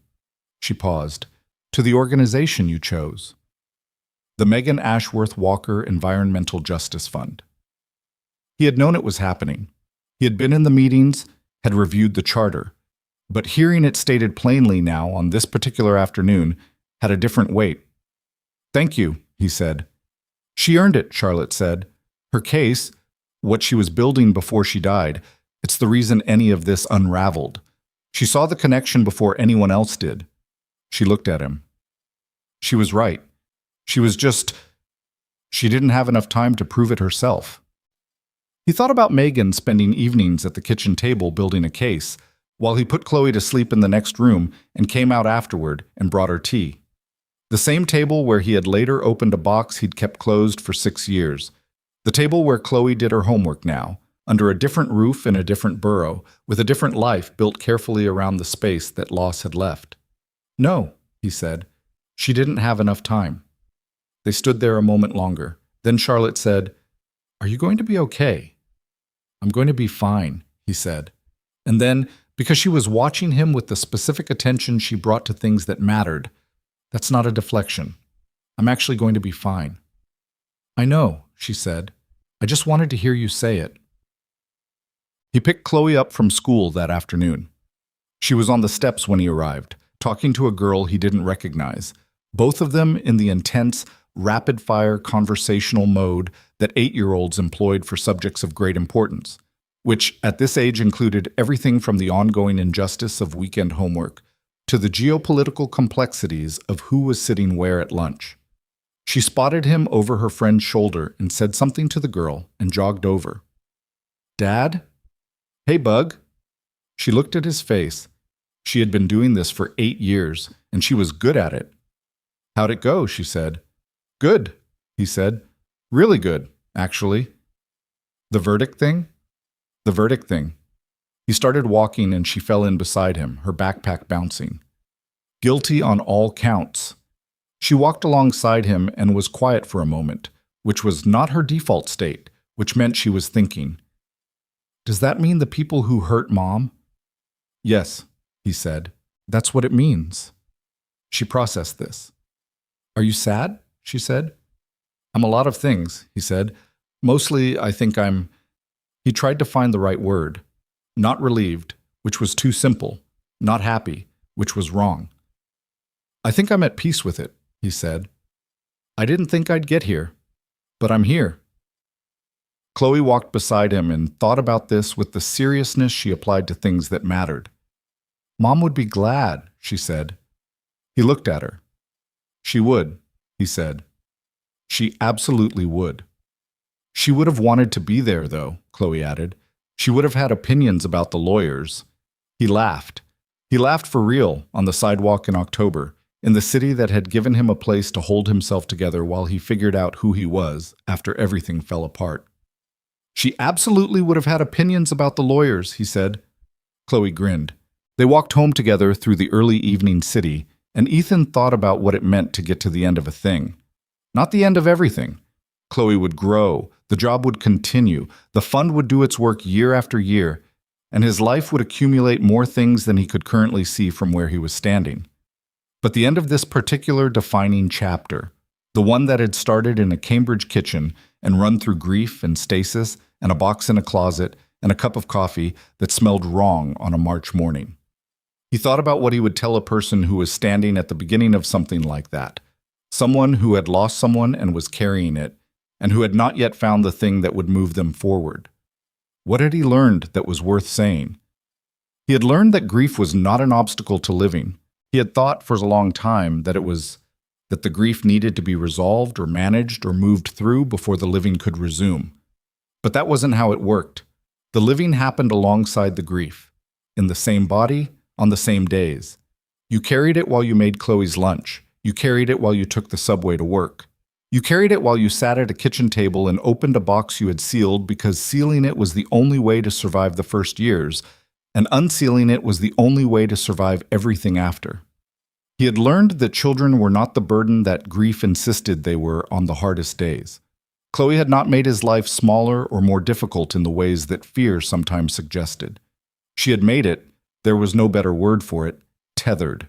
She had given him something to come home to at the end of every day that was more immediate than grief, more insistent than despair, and more alive than any plan for the future he might have constructed on his own. He had learned that invisible was not the same as small. 3 years of being invisible in a building had given him knowledge of that building, its patterns, its people, its rhythms, that had turned out to matter enormously. The things he'd noticed from behind a janitorial cart, the smell in the coffee, the anxiety in the executive hallways, the specific way that power moved through the 38th floor. You did not need a title to see what was true. You needed only to look and to trust what you saw. He had learned, and this one had been harder and slower, and was still not entirely complete, that building something new did not dishonor what had been lost. He had believed, without quite articulating it to himself, that moving forward meant leaving Megan behind, that a new job, a new direction, a dinner with Charlotte in a restaurant near the building, that each of these was in some way a subtraction. He had been wrong. The love didn't diminish. The memory didn't fade.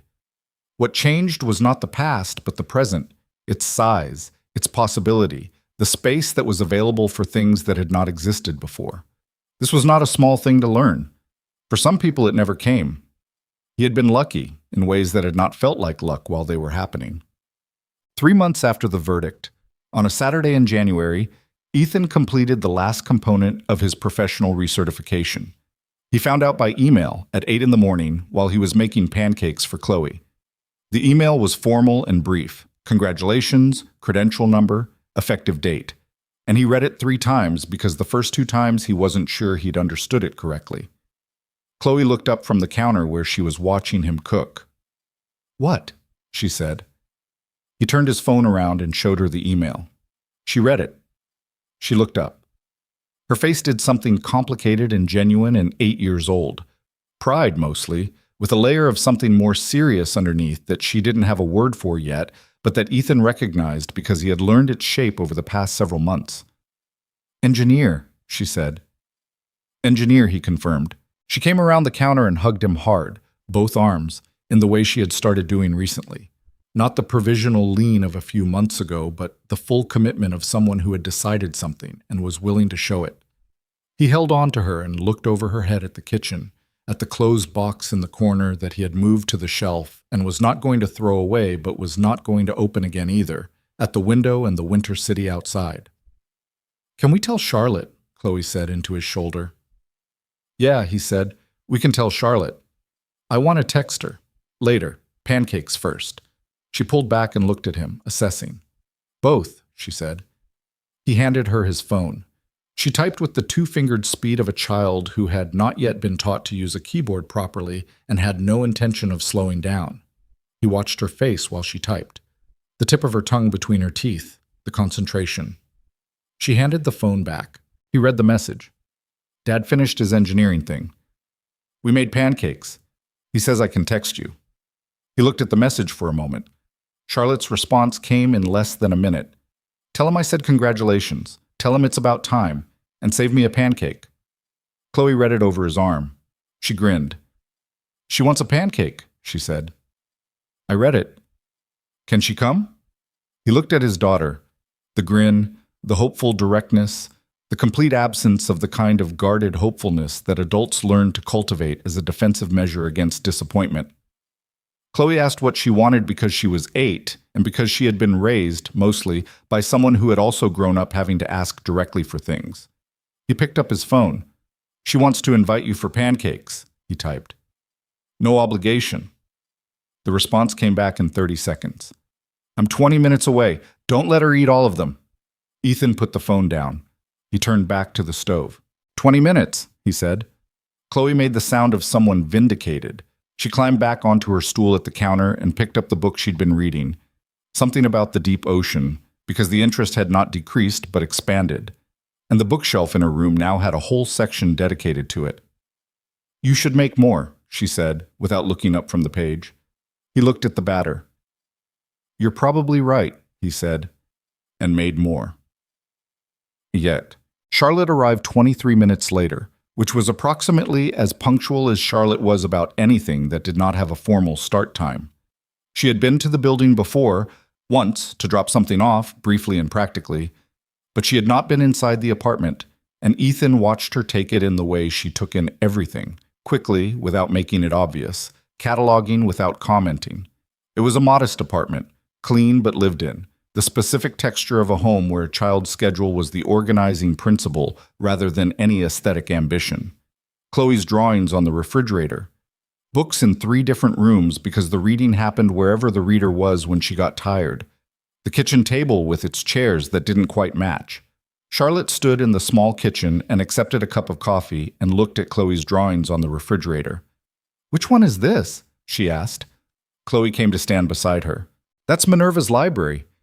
From when I was at Lucia's. The cat. She has good taste in architecture, Charlotte said.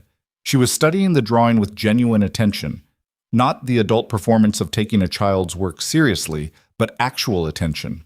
These windows. You put a lot of windows in. Libraries need light, Chloe said, with the certainty of someone who had thought this through. Charlotte looked at her.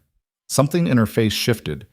The precise, controlled quality going slightly softer, not gone, but differently arranged, the way it went when she stopped managing a room and was just in one. Yes, she said. They do. They ate pancakes at the kitchen table, the 3 of them.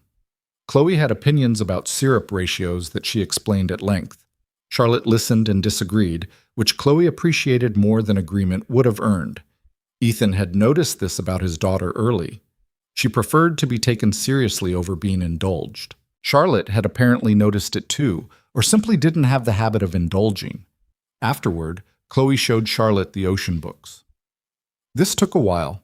Charlotte held each book and listened to Chloe's explanations with the attention she brought to briefings, which was, Ethan thought, watching from the kitchen doorway, actually the right amount of attention for the material, because Chloe had done a lot of research and had strong opinions about which animals were most interesting and why.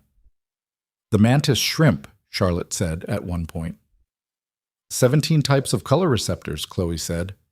Humans have 3. So we're essentially colorblind by comparison. Essentially, Chloe agreed. I find that humbling. Charlotte looked at Ethan. He made a face that said she says this sometimes, and Charlotte made a face that said, I see that. The morning became late morning. At some point, the conversation moved from ocean animals to Chloe's school, and then to a project she was working on that involved building a model of a coral reef, for which she required specific materials that she had been compiling a list of. Charlotte asked questions about the project with a specificity that Chloe found immediately satisfying. Not how nice, what is it, But what scale are you working at, and what are you using for the coral structure? And a conversation developed that Ethan followed from his chair with the particular quiet feeling of a person watching something work that wasn't certain to work. Chloe was not an easy audience. She had not been an easy audience since she was approximately 4. She warmed to people at her own pace, on her own terms, and she had a finely calibrated sense of when adults were performing interest versus having it. She had her mother's nose for that. She was, Ethan could see, warming. It was in the small things. The way she angled toward Charlotte when she was explaining something, the way she shared her book without being asked. Chloe did not share her ocean books with everyone. At noon, Ethan walked Charlotte to the door. They stood in the hallway. The apartment door opened behind him, the sound of Chloe's music starting up from the other room. She had a habit of turning on music when she was doing something creative, always at a volume that was technically acceptable but definitionally ambient. "Thank you for coming," he said. "Thank you for the pancakes." She held the coffee cup she was still carrying, apparently having forgotten it was in her hand. "She's extraordinary." "I know.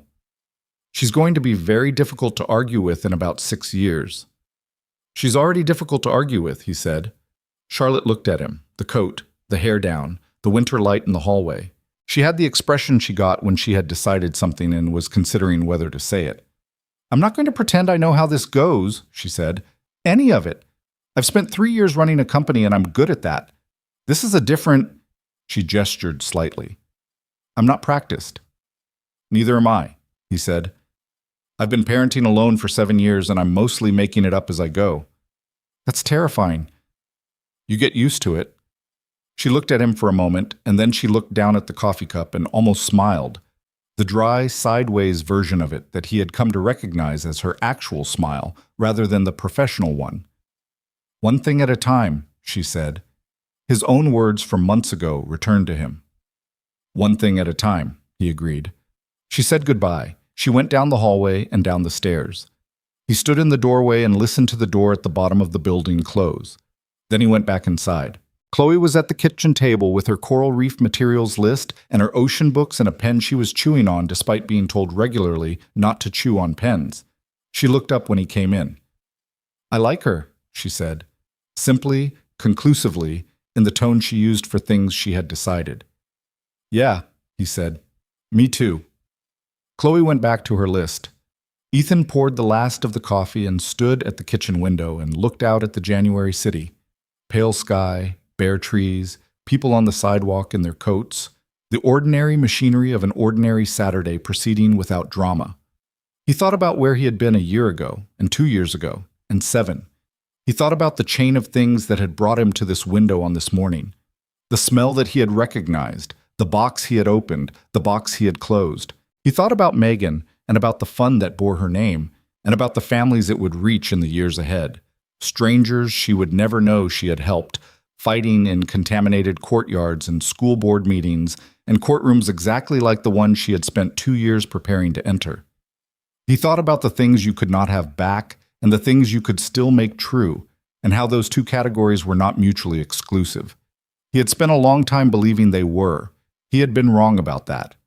The city outside was cold and gray and relentlessly itself, which was a quality he had come to appreciate about it after years of living here. New York did not soften for you. It did not adjust its pace to accommodate your grief or your uncertainty or your willingness to be a different person than the one you arrived as. It simply continued, and you either moved with it or you sat still inside it, and either way it did not judge you, which was its own form of grace.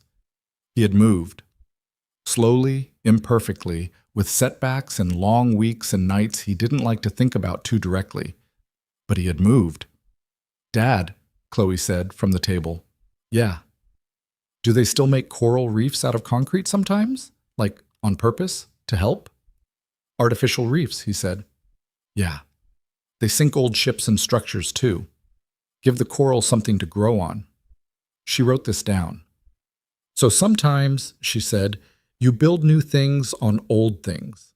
He looked at his daughter, at her pen-chewed list and her borrowed books and the 8 years of her life that had happened inside all the years of his, shaping both of them in ways he couldn't have predicted and wouldn't trade. "Yeah," he said, That's exactly what you do. Outside, the January city went on. Inside, the music played. The list grew longer. The coffee cooled. And the three of them, a man learning to carry the past without being buried by it, a woman learning that control and connection were not the same thing, and a girl who had always known, with the uncomplicated certainty of someone who had not yet been taught to doubt it, that things could be both hard and worth it, moved through an ordinary Saturday in the direction of whatever came next. Not perfect, not easy, not finished in all the ways that mattered, but real, fully, unmistakably, genuinely real. And that, in the end, was exactly enough.